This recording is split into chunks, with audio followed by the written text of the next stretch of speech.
It is a fast-acting viral strain that infects the host immediately, and upon getting sick, the infected will become racked with coughs, sweat profusely, and start to get the shivers and chills. There he is, the legend. The man, the myth, the legend. Yeah. You can't literally run a promotion just for the AEW, what do they call them, Sickos? Thank you very much, TikTok and AEW. See you tonight. Tony Khan started telling people there's no such thing as long-term booking anymore. It's week to week. The best guy's Tony Khan. We just secured the bag. It's not like I tried to be a character. It was just sort of happened naturally. But it was never something I intended. It was just something that happened because the wrestlers asked me to do things in matches, and I do them.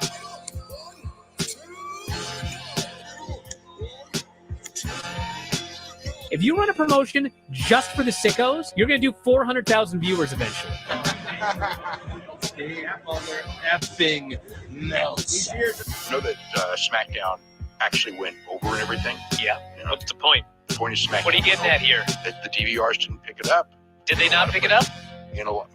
Mine didn't. Let's get into everybody's favorite moment, and it is called Dave Meltzer's Dumb Moment of the Week. What would you like to listen to in your ears? I'd like to hear the flute. Well, if you'd like to flaunt your flute, then we can find you a flautist. We just secured the bag. It doesn't help me. Okay, so complain, but I will complain. Let me have my misery. And when I heard that, I was like, what? Thank you, fuck you, bye.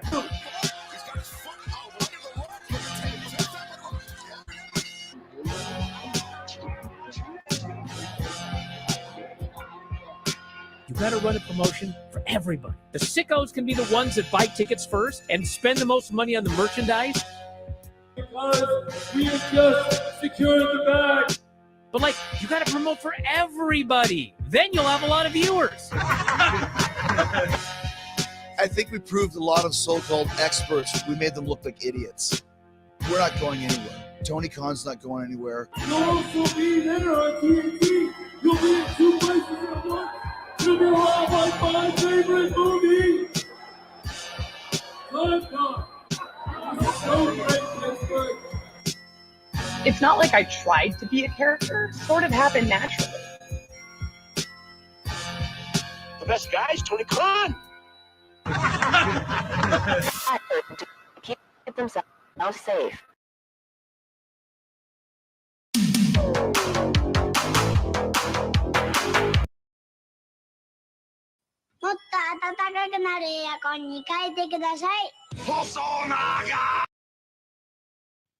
Sunday, Monday, Tuesday, Wednesday, Thursday, Thursday.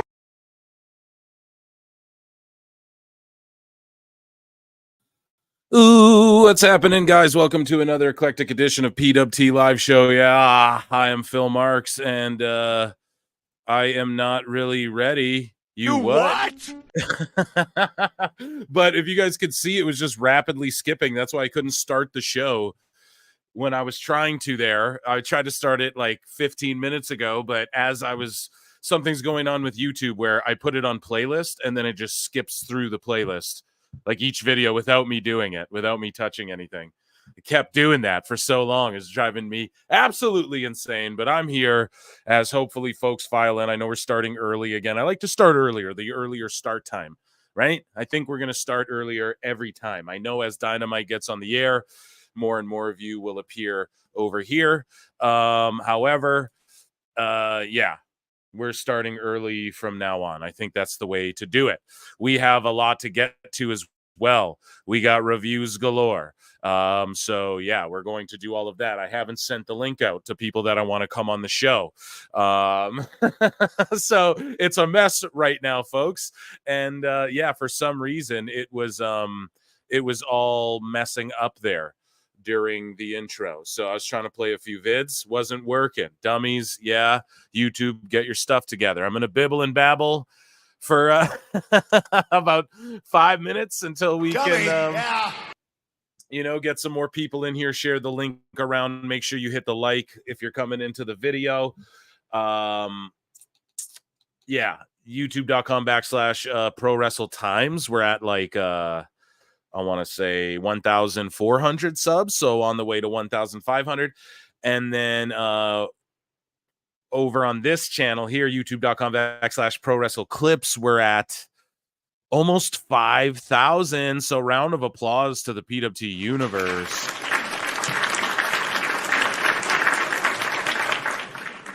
Because 5,000 ain't no joke, man. And we're rapidly growing, getting to that 5,000. And yeah, I know we're competing with the Steve Bannon Trump ally media address or whatever excuse that AEW is going to use this week. But yeah, we're here to do the damn thing. And good evening, everyone. I'm going to check in with chat in a minute. I'm just sort of setting up this and that. And yeah, things are loading weird on my end too. Ugh. Here we go. All right. All right. Okay. Got my thing pulled up. See all the stuff I'm usually doing while the hot tunes are playing is what I'm doing now on air with you guys. So what's up, Fright Night Dynamite? You guys ready?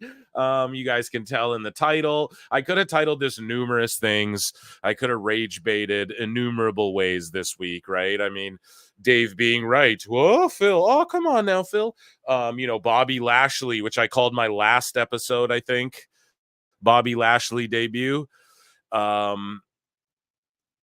So I don't know, I was a week early, but then we covered the Mole, who we got updates from, right? And the Mole is an interesting cat, I will tell you that much. But he said that Lashley was coming like this week or whatever, so I was off by a little bit. That's okay. And so yeah, Lashley might debut. I could have thrown him in the title. There's so much I could have thrown in this title, but I went with Vince is returning, yeah, and Dave Meltzer. And then I threw like a neckbeard in there because there's lots of sicko action today as everyone files in. Everyone filing in. Good.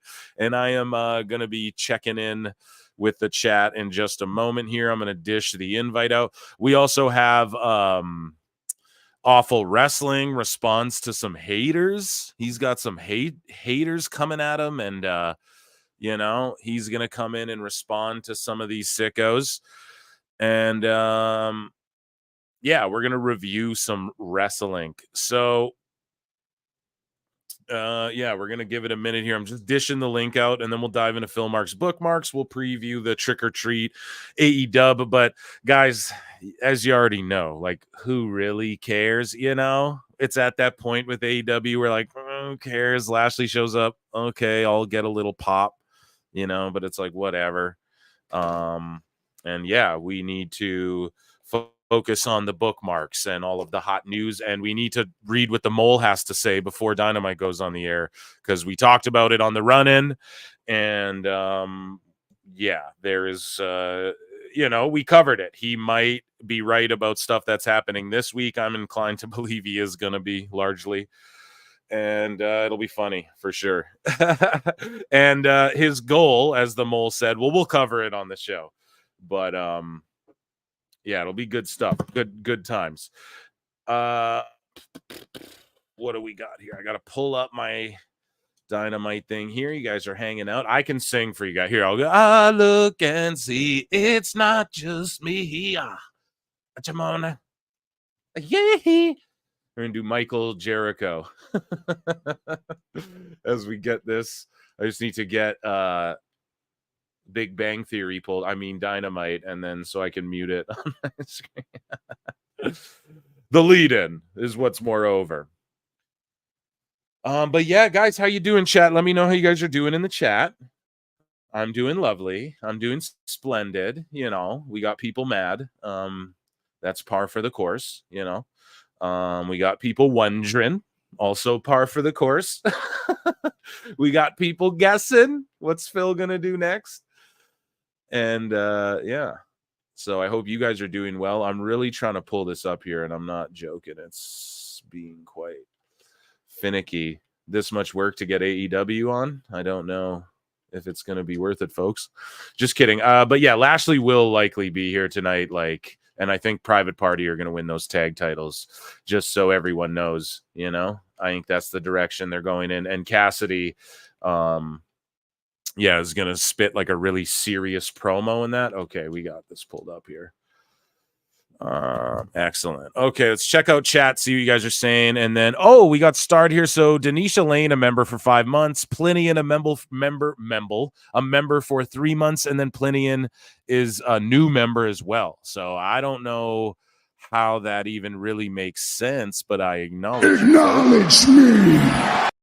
Thank you very, very, very, very much. You guys are the shit. Hope you're all doing well. And yeah, let's tap in with what chat's saying here quickly.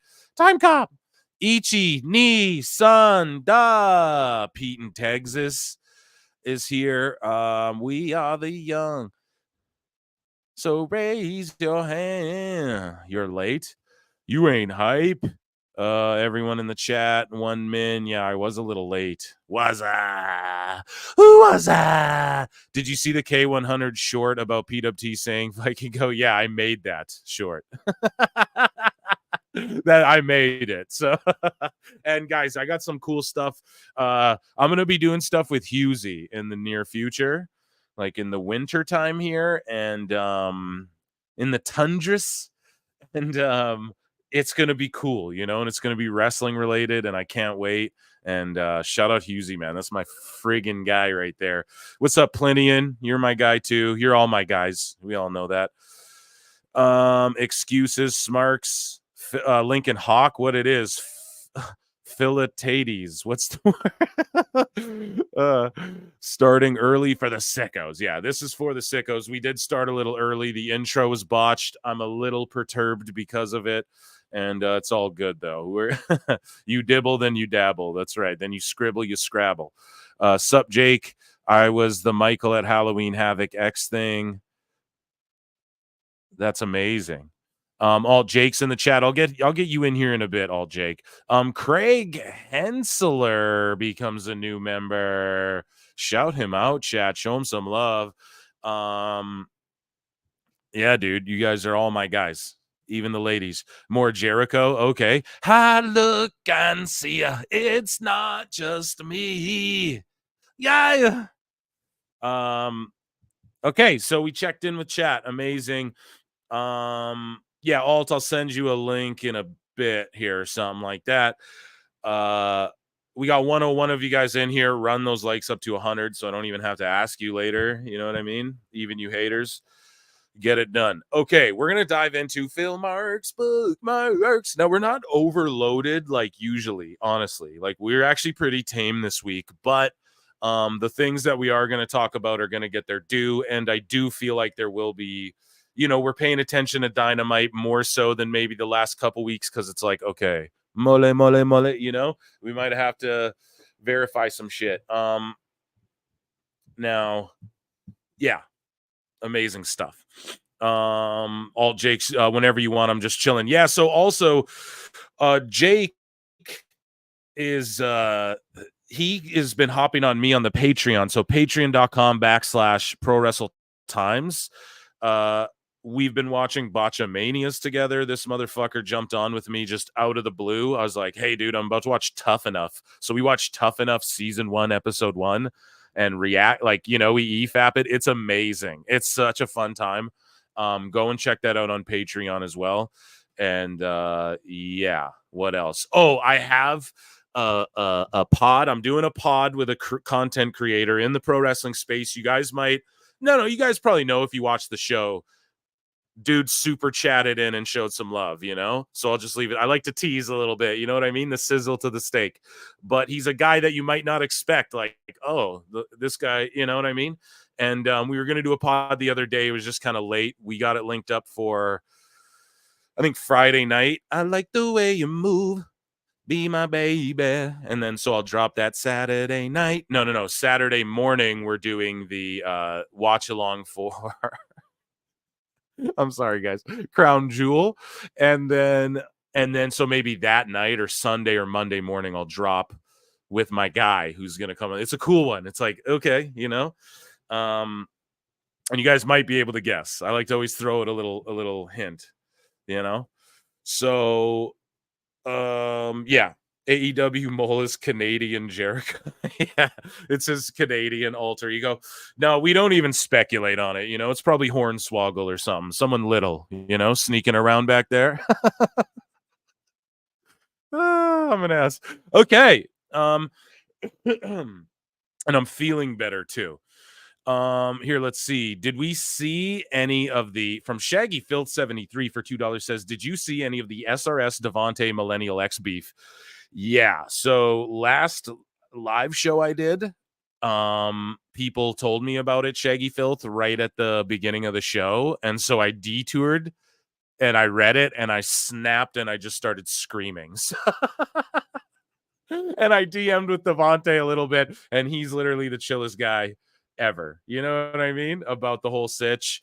And I just let him know, look, there's motherfuckers like me who like really appreciate what you do. So, you know what I mean? Just letting you know that, there's people like in the PWT universe who like, we got your back, bro. You know what I mean? You don't have to sweat these people. So yeah, I read it and I yelled about it. Go check out the replay of the last live show from Saturday, I believe. And my birthday is sat. The show will be early with Crown Jewel to pop in. Hell yes, dude. That's what I'm talking about. Amazing. But yeah, just as far as the mole, we don't speculate. PWT universe, it's someone little. That's all. Someone sneaking around there someone pesky. You know what I mean? So run the likes up. Yeah, Devontae's a real one, bro. I'm gonna link up with that guy when I can. If we can get it done, we can get that done. I'm just making sure. Okay, DMs are closed. Making sure that people have the link that need it. I'm going to review some graps. So actually, let's first quickly, we'll dive into Phil Marks. Bookmarks. Oh my goodness. Okay, here. See, I got tabs that have nothing on them open. It's been ridiculous. Okay, so we're gonna dive in.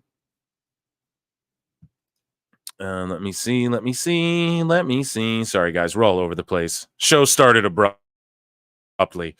So, okay, are we good here? All right. And then they did this new thing on X where the bookmarks, like all bookmarks are underneath instead of just having the all bookmarks folder, which I think is kind of an L in my personal opinion, but that's neither here nor there. Let's see here. What were we going to dive into? I totally brain farted. We were going to look at the card here. So let's take a look at this. We got Private Party and the Bucks. I think Private Party are going to win those belts. We know that people in AEW really wanted them to win them at the pay-per-view. We got Swerve and Benjamin. I think Swerve gets the W, and then Lashley shows up. Orange Cassidy live. So now he's like, going to cut a serious promo, and we're going to get behind him. Camille versus Statlander. The Mole said that match was happening. It's going down. And then we have Cole versus Matthews. Cole's going to get the win. Again, the Mole called this. The Mole said we're going to get a three-way with O'Reilly and Roderick and against the House of Black. It seems like that's what we're getting. And then we'll hear from Hangman Adam Page. So, yeah, that's, Swerve and Benjamin will be good. I'm sure Cole and Matthews will have a just fine match, but is it gonna is it something to phone home about? I don't know. But yeah, that's about it. I'm sure these ladies will have a fine match, but Camille's just the least intimidating heater of all time after her run with Monet, and Stat's gonna get the dub. So that's what we're doing. Okay. This guy goes, Phil may be the only person I know who uses bookmarks on X. Yeah. For real. I ain't worried about what else do I use them for? I don't use them I'm just using it for the show. I mean, for real. I'm not some fucking weirdo. You find all these sickos, man, all the ones who are like, where's the women in WWE? And then you just Google boobs in there, or not Google, but search boobs in their Twitter. You find weird shit, For me, it's okay. You know, they're going to make everyone's bookmarks public. Okay, Elon, you know, I ain't scared. Let's go. But anyways, yeah, I use the bookmarks, and in fact, I pay for the bookmarks. And this is a shoot. I tried recently. So I was like, God damn it, I might as well get my money out of Twitter. I'm paying for it. I tried to do the verification thing, and it wasn't working on my phone for whatever reason, wouldn't allow whatever. I'm not going to get into the details, but so I got to try it again through I'm going to try it through my computer browser. I'm going to try and monetize my X, but even to this day, I've just been paying for it for the bookmarks, and I don't monetize my shit. You know what I mean? So I should, though. You know, I'm past the point where I'm like, people know I'm genuine, and if they don't, I'll just bake them, you know? So it's all good. But yeah, for the longest time, I was like, no, I won't, you know, like I can't allow people to accuse me of grifting, but it's like, fuck it. They're going to accuse me anyways, you know?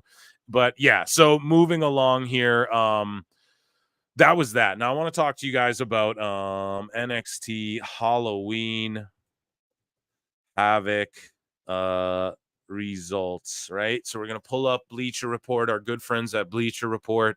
They're great. We're going to share this tab instead. And let's see. Should I bring the blue check flu? I got the blue check blues. Yeah, I got the blue check blues. Alt Jake, man, I will send you this. You come hang out with me and review this shit with me. And here, I just gotta make sure. No, okay, we're sharing the right thing. Bleacher Report. Where's my guy? There you go, buddy. Okay, so you pop in just whenever you're good. And yeah, we're gonna breeze through these reviews. Make sure you're running those likes up. How many of y'all enjoyed? Give me a yeet in the chat if you enjoyed Halloween Havoc. I really enjoyed it. Oh my god.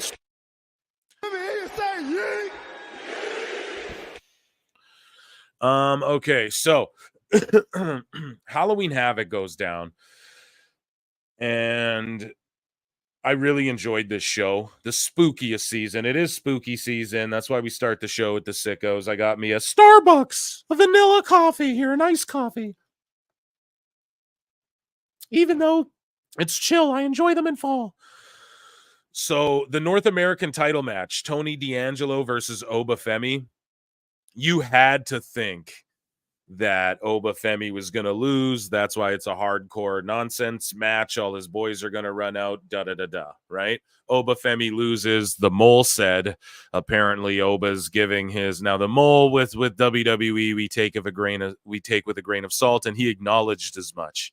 He's like, yeah, if you guys don't want me to talk about WWE shit, I won't. He said Femi's been giving his goodbyes and farewells. And now the dirt sheets are reporting that Oba Femi's giving his goodbyes and farewells. So he's main roster bound. Even though they sort of teased that thing with Nikita Lyons, I don't know what that was about. Like, just to implied he smashed it? I don't know. Let me hear you say skeet. Oba skeeting all over the place. I don't know. But yeah, he's like going main roster, I guess. Sweet. It's about goddamn time, and I get it. Oh, they already have Braun Breaker, but if you're Femi, and look at what NXT's become, it's like a full-on crossover brand. Everyone's getting triggered over, it's not developmental anymore. No, it is developmental, even if it means people going there to develop their skills for 2 weeks to learn WWE style. That means they're developing. You know what I mean? It is developmental for WWE television, live show, scheduling, work style, all of that shit. It is developmental. I don't care what anyone says. So part of developing talent is having veterans work them. Fucking CM Punk and main roster guys go down there. Okay, so like in OVW, and Jim Cornette had Big Show lose to Leviathan, and Kane would go there, and Stone Cold even went there. I think The Rock even went to OVW, and they all went down there and worked guys and Mick Foley and shit. Oh yeah, Undertaker, right? That's all. That wasn't developmental at all, right? No, Jim wasn't developing John Cena and Benjamin and Randy Orton with all of those guys, right? He was, you know, it's so stupid. People are so bass backwards these days. But anyways, though, Obafemi to main roster confirmed. We this guy gave it a D+. Oh, come on now. It wasn't my favorite match either, but I don't know if it was a D+, man. That's kind of and then yeah, her thing was thangin', as you can see in the picture. Camera guy knew what was up. So we had Roxanne Perez and Cora Jade versus Julia and Vacker. This match was fucking phenomenal, dude. Vacker's my new favorite women's wrestler. I don't even know who she was. I don't even know who she was until she wrestled Monet. She impressed me in that match. You can go back and listen to the live watch along. And then she goes to NXT and has been so impressive by just not being too much, you know? And yeah, I love Julia a lot too, and I was more familiar with Julia than Vacker before all of this. But right now I'm looking at Vacker. I'm going to say her name different every time. And I know it's a bit. And Zarya, I'm looking at them as like, damn, they really stand out. You know what I mean? And we're going to talk about them in a bit when we review NXT, which we're going to do very soon here. So, yeah, Vacker hit this, like Julia hit like the, what do you call it? The Death Rider type move, you know, a underhook suplex, one arm suplex, you know, off the top or the middle rope. And then Vacker hit the fucking corkscrew moonsault, and just beautiful. And like, I'm not burying anyone on the WWE main roster, but she's better than a bunch of those girls, dude. I'm sorry. She's better than, like, maybe not a bunch, but Vacker's ready already for main roster, you know? But it's good they got her in NXT right now. It's like a new women's, they showed on the following episode of NXT, which we're about to review, the 10 women who are like, these are our 10 girls that are sort of the faces of this women's division. Like, get ready. This is the future of NXT and WWE here. They kind of did that the next night, which I love. But Fatal Influence, something about, I'm just sort of reading this guy's notes to jog my memory. Yeah, I don't know. The moonsault was amazing. Vacker stood out so great, so much. And I just love that she's a technical wrestler, and she has size, even though she's little. Y'all know what I mean? She can get girls up for suplexes. She's always in the right spot. She sells her shit. When it gets like technical and looks like a struggle, she makes it look clean, but like a struggle still. I can't explain it really. It's the little things she does. I could break it down all day. She's amazing. And then, yeah, also Jade really stepped up, and her and Roxanne together is wonderful. Love it. Ambulance match. I didn't really care much for this. Uncle Bully got involved. Bubba Ray and David LaGreca were there. And I made the joke, TK will never be on Busted Open again. You know what I'm saying? And so, yeah, this was whatever. But Holland, they're clearly building him up in NXT to be like a heel challenger to the title. And I love that. You know, it's good. That's what he should be. Like, I don't know if he had a North American title run. I completely forget what belts he's all held, you know? I know he had the tag titles. Yeah, I think that's what it was, the tag titles. But regardless, like, just have him as that guy. We know he can go with like Sheamus and shit, you know? We just need him in this position where he can job to the people they're trying to get over in NXT, you know? And then one day he'll be a coach and shit. So, but I didn't really give a shit about this match. I don't really care about Andre Chase that much, I gotta be honest.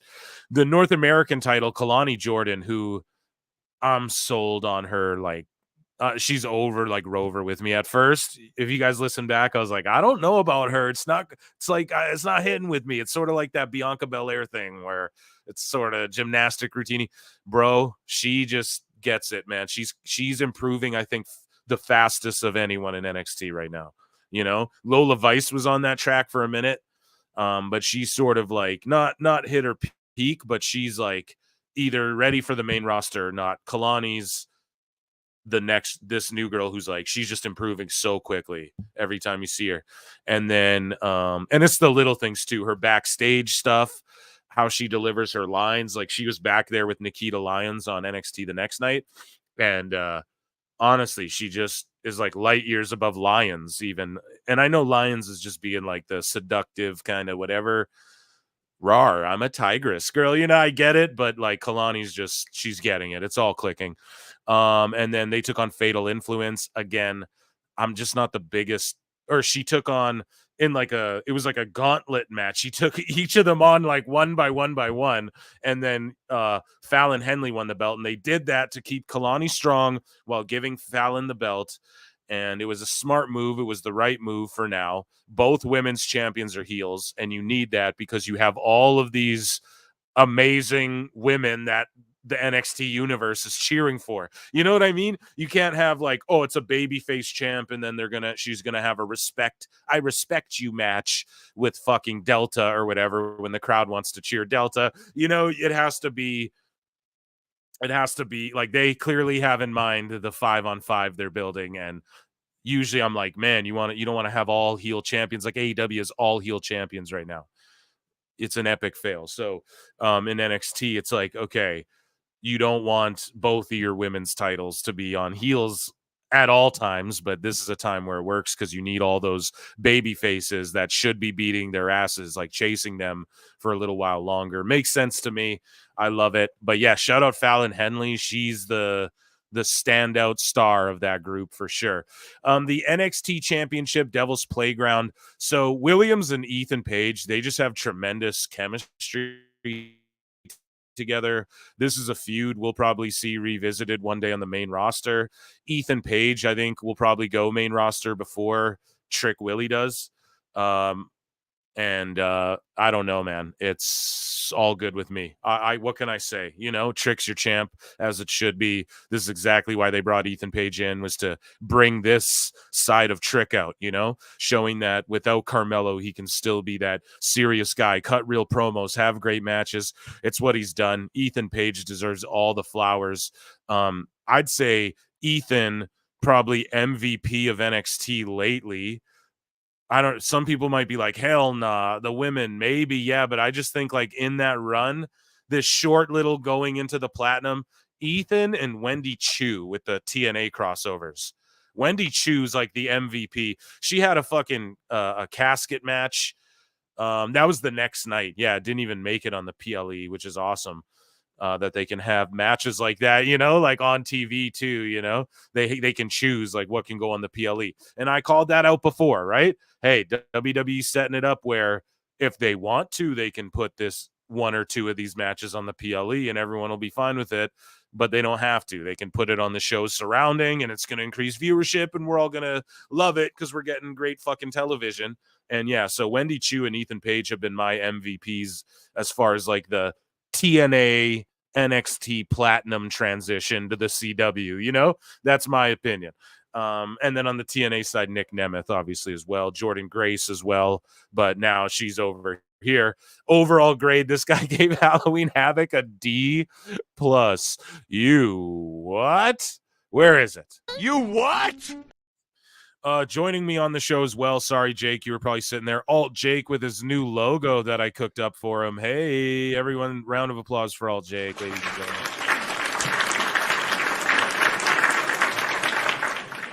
Yo, no, happy to be here. I wasn't in there that long, and plus it was NXT. It was a fun to listen to. It was a great show.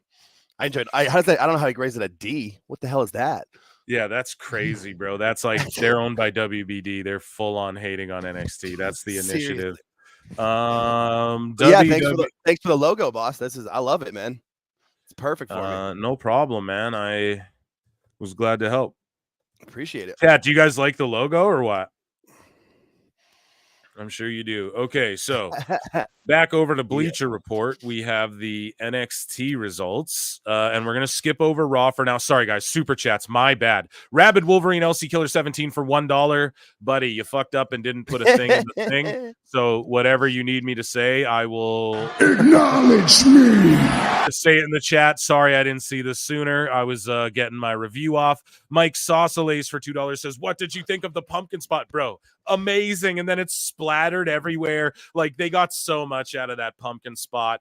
and just like the selling of it, the way Trick grabs it, and then he didn't like try and do the Hogan at Mania look around the arena like some guys will oversell it. He just did like the quick look, and then he just shoved that shit on his head, and then it explodes. Just all of it was amazing. Thank you, Mike Sausalis. And then for $27.99, Ziggly mustache. Oh my god, bro. For $27.99, it's such a specific thing. Thank you so much. So, heart your content, Phil. I even got some of my non-wrestling fan coworkers cracking up at some of your clips. I'm turning them all into sickos. Yeah. Can you explain the flute, though? I'm a little late to the party on that one, LOL. So, basically, the flute is just... So I started like roasting Dave Meltzer every week, and I would just go, it's time for everyone's moment, and it's called Dave Meltzer's dumb moment of the week. And it kind of started with one moment, but it quickly turned into like 2 or 3 moments. But then like just one show randomly, like before the show started, I was sitting there and I was like, I need a jingle for the Dave Meltzer dumb moment of the week.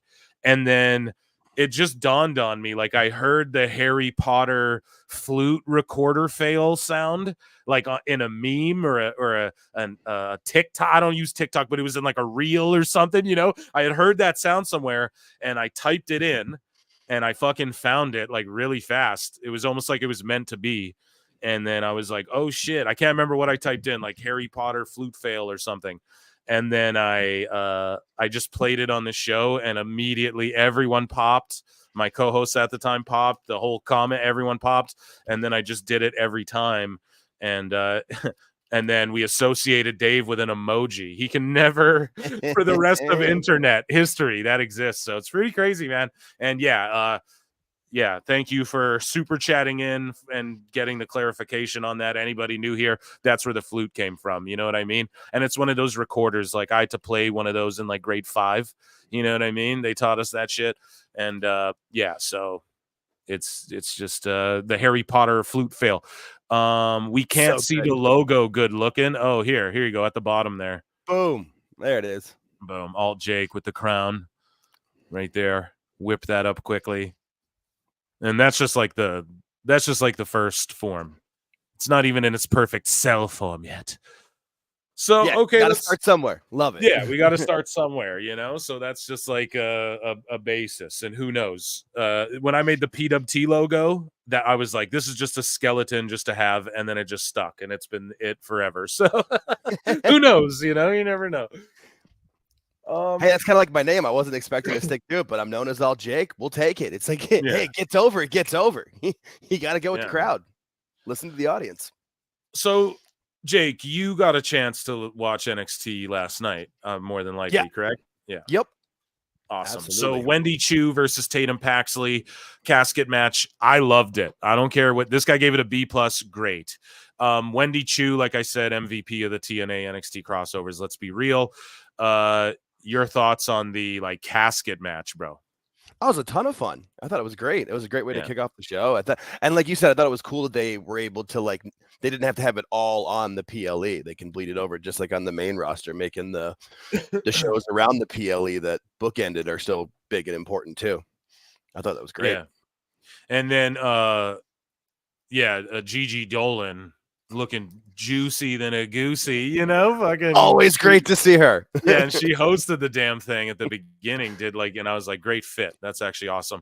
And then Bubba Ray Dudley talks to Trick Willie and tells him he needs to find a friend, and Bubba is just cutting like heat fire promos, dude.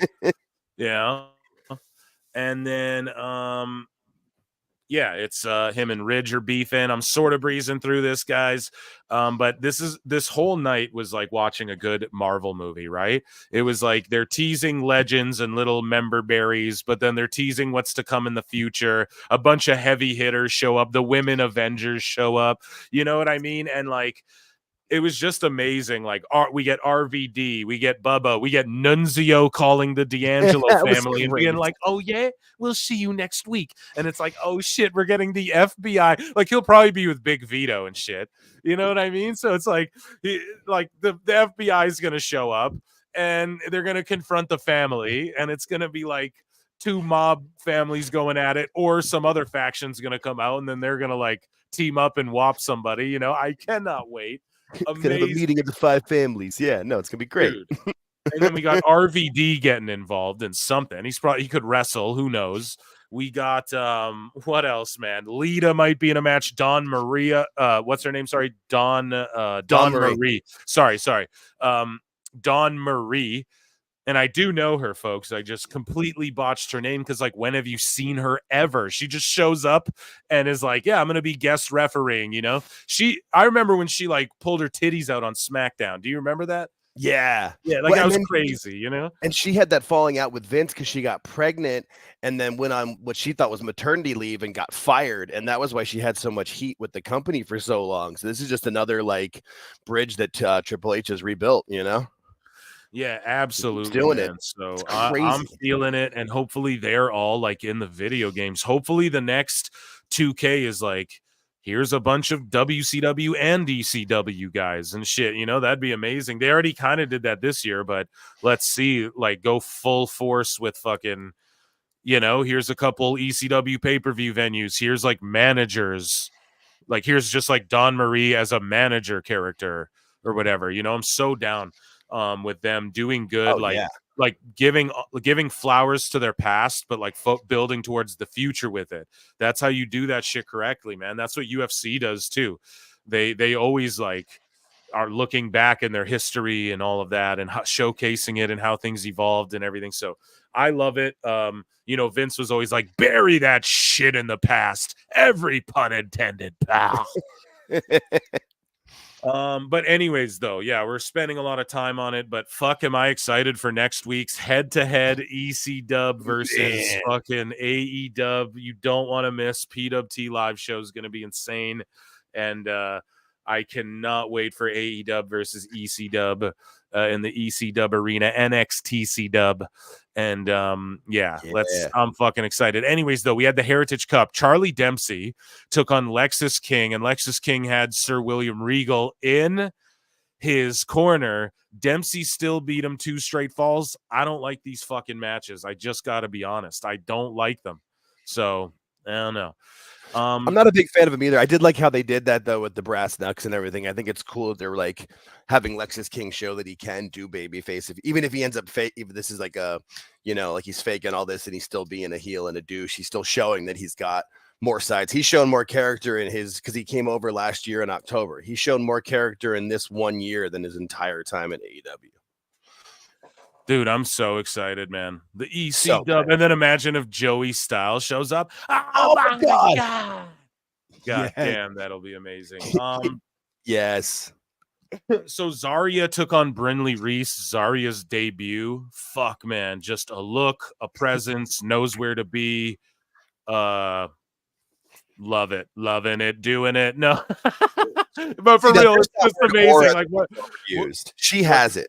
Is there that word aura that gets overused? No, she has it. She came out and it's like, that's a presence. That is her. Spark. It's her and Vacker. Like, I love fucking Julia Gulia, but it's like, dude, these two stand out. They have such unique looks, and I love Julia Gulia, but goddamn, Zarya's got it. And I thought, you know, maybe she'll be the monster heel. Nah. Nay, they said, right?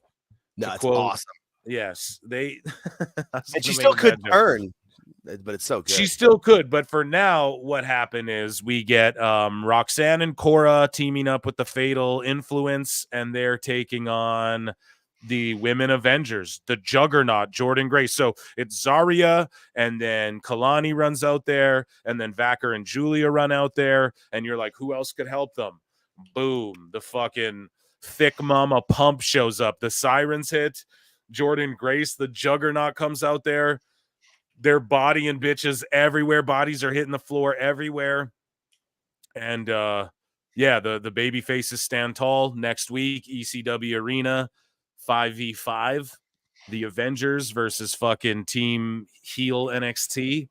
And man, I'm just so excited for this. And Jordan Grace dropped the title in TNA immediately in NXT. You guys know what your boy Phil's been saying. What have I been telling you guys? That fucking these people, the WWE are already got people on this indie thing. They're really pushing this initiative forward. I was telling y'all this, like they're already signing people up. Now they make the WWE ID. What did I tell y'all? Jordan's already signed on this shit. Hendry's already signed on this shit. They were already signing people to the shit. Now, because it's proven that it's working, you think Reality of Wrestling and Booker T doesn't want some of that fucking rub TNA's getting and shit? Now that it's they started it sort of with TNA, right? Now you're gonna see, and then NXT UK as well. But Vince still, he has to get his fingerprints and muddy that all up, right? So now you're gonna see like the people that are working with them. We're gonna dive more into this in a bit when we get into Phil Mark's bookmarks, but I've been telling you guys this, okay? I've been saying it. You got to listen to me, okay? And yeah, we're gonna see more and more of that, and people like who works with Reality a lot. Zilla Fatu, who goes to Reality and works a lot. Lexus King, you know, who came from there. Roxanne Perez, right? Like Booker T trainer. They found the right people. They found the right schools. Cody's school is, of course, associated with it. QT Marshall to WWE confirmed.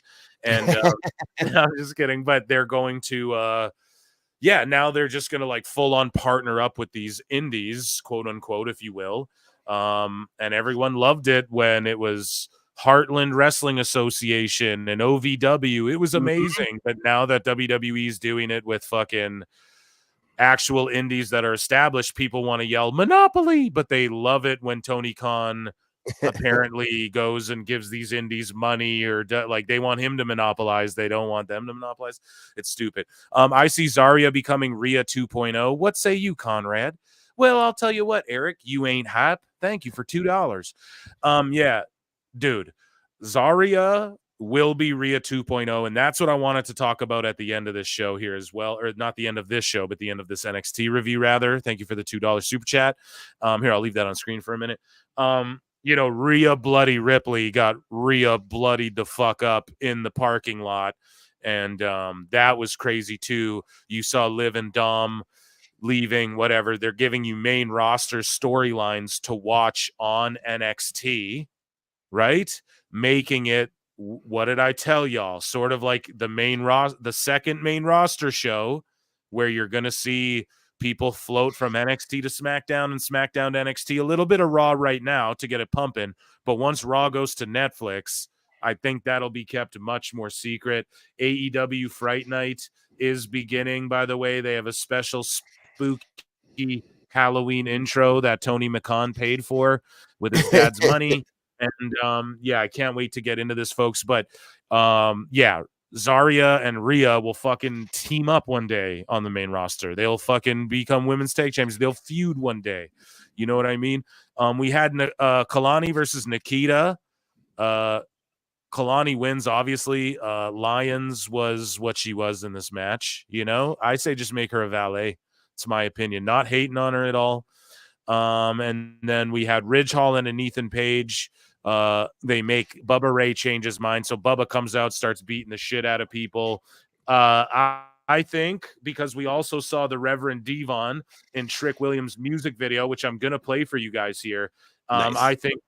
I don't think Devon will get like involved other than he will show up and hit a 3D on someone with Bubba. Like I could see Trick hitting the 3D, but because Reverend Devon was in Trick Williams' latest music video as well, that was the first teaser that Bubba would be getting Trick Willie's back. I think that Devon will show up and hit a 3D as well. That's my prediction. And then in the main event, we had a tag team match. Honestly, people pointed it out. They were like, yo, if fucking they did this match in AEW, people would be roasting it and crying about it. I kind of agree with that. I think people would be pissed if they did this same thing in AEW. But that being said, WWE does these sorts of matches sparingly, so that's why they can get away with doing it, because they don't do it all the time. Not every match is what these guys do. These guys are special because they could come together and do this sort of match. And some people might try and go, that's cope, but no, they're fucking coping. AEW, by the way, using orange ropes, they listen to PWT. I said that last week. Use orange ropes, assholes. But obviously, this is just for Halloween. Anyways, though, this match was amazing. And Fraxium, of course, defends. And that turn, that breakup is coming. But they're milking it like fucking, you know? I was going to say udders on a farm, you know? I don't know if that's a good one, but they're milking that story. And I'm fine with it. I give this NXT, I don't even know. It's just a great show, fantastic show, an amazing show for setups. It was like watching an Avengers movie, as I said. Alt Jake, what say you? Anything you want to extrapolate from that NXT? Anything you want to note? And then we'll quickly review Raw. And as we listen to what Orange Cassidy has to say here. So I think you're right about the Devon. I think it'll be that Devon and Bubble hit a 3D while on like Ridge Holland, and Trickle hit his flying knee on Ethan. That'll be like how the match ends probably. No, it's a great show. I mean, solid A show for me for sure. As a nice rounded out what happened at Halloween Havoc, and they've set themselves up for next week real well. Like you said, with the little teasers and everybody coming in, that show's going to be great. Even if it wasn't a head-to-head, it'd still be a fantastic and awesome show. But knowing head-to-head, they're gonna put all out for it, and they're gonna kill Dynamite. Like, it's gonna be a massacre. Yeah. Well, so that was our NXT review. We will jump into Raw. Also, guys, while there's 203 of you in here, please run the likes up to 100, please and thank you. And also, Alt Jake is starting a channel sooner than later. I'll fill you guys in on all that as it happens. But yeah, stay on the lookout for Alt Jake's channel coming soon to YouTube, to a YouTube near you. Andre Adams. My bad. Sorry. I said we had success when we did the Twitter space. That since you couldn't do Halloween Havoc, I was just like, let's do it together. Had over 40 people watching. You know, George, Anthony, and Lincoln and I all just kind of hung out and talked. It was a really fun time. So yeah, stuff like that. We'll figure it out. It'll be a good time. It will. Why not? Right? Shout out to PWT Universe, man. You guys That's that, right? Andre Adams for $5 says, "Do you think the Top and Bottom Express will do the right thing, or is this the end of Private Party?" Oh, fuck. They will win the titles tonight. That's what's gonna happen, in my opinion. Andre, dude, you got me choking over here. Best. Like every time, this one-liner is just amazing. Amazing. Top and Bottom Express. Whew. All right. They got Orange Cassidy out here talking about it's my duty to protect everybody. Oh God, if that's your level of protection, you're fucked. Serious Orange. I'm orange, but now I care about things. I have emotions now. Great. That's what we need. Dude, it's crazy too. And they want to get behind this. He's 40.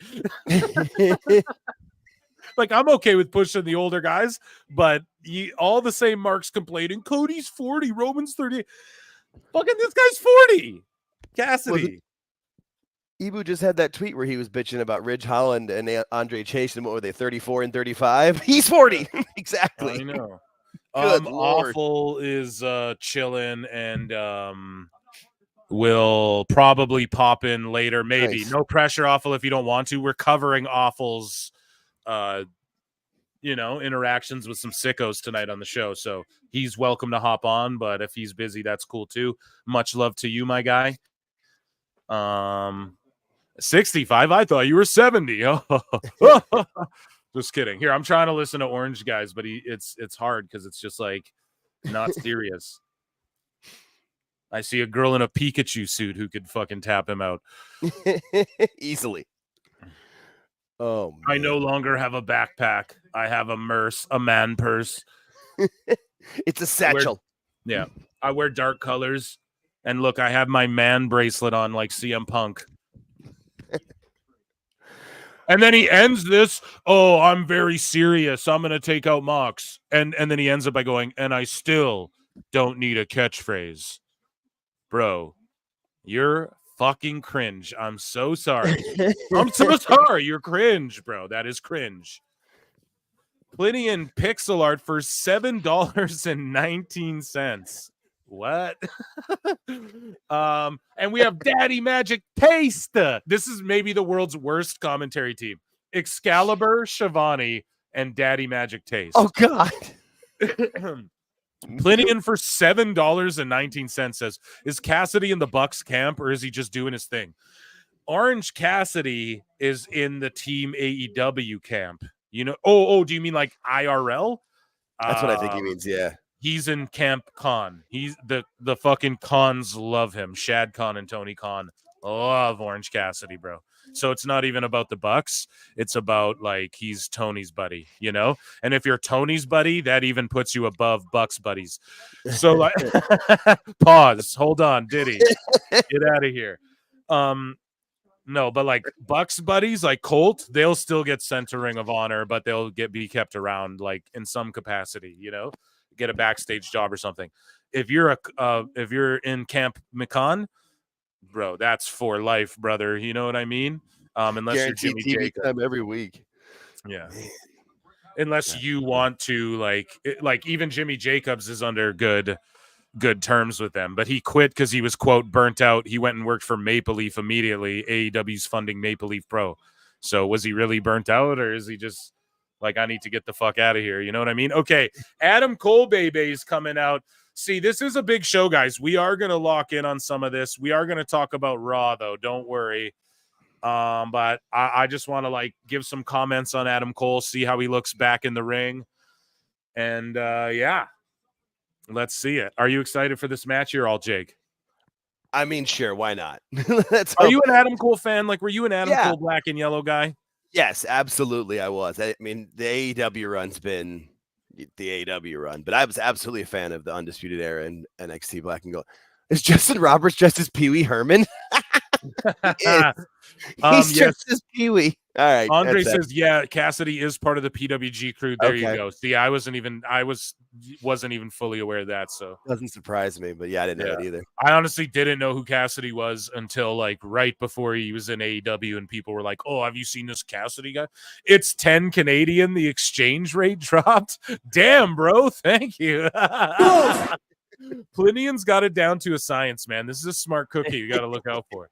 Mercedes looking, yeah, always. You know what I mean? Denisha says, if TK hires Samantha, I bet it will knock off Renee off TV and hope she goes back to WWE. She won't unless Mox does too, which I don't think he ever will, you know? He's just allowed to do what he wants for as much money as he wants, pretty much. I mean, yeah, I mean, if he's writing his own stuff and Tony's letting him, you know, be a Yahtzee, like that's, you know, I don't think Hunter's gonna let him quote Yahtzee movies. I'm just saying. Honoring the House of Black, Buddy Matthews. Here we go. All right. This should be at least a good match. Yeah, we will review Raw during like the first commercial break, okay, guys? And then we got Phil Marks and bookmarks to get to. Don't worry, but we are calling this one. This is AEW Havoc Halloween. No, I'm just kidding.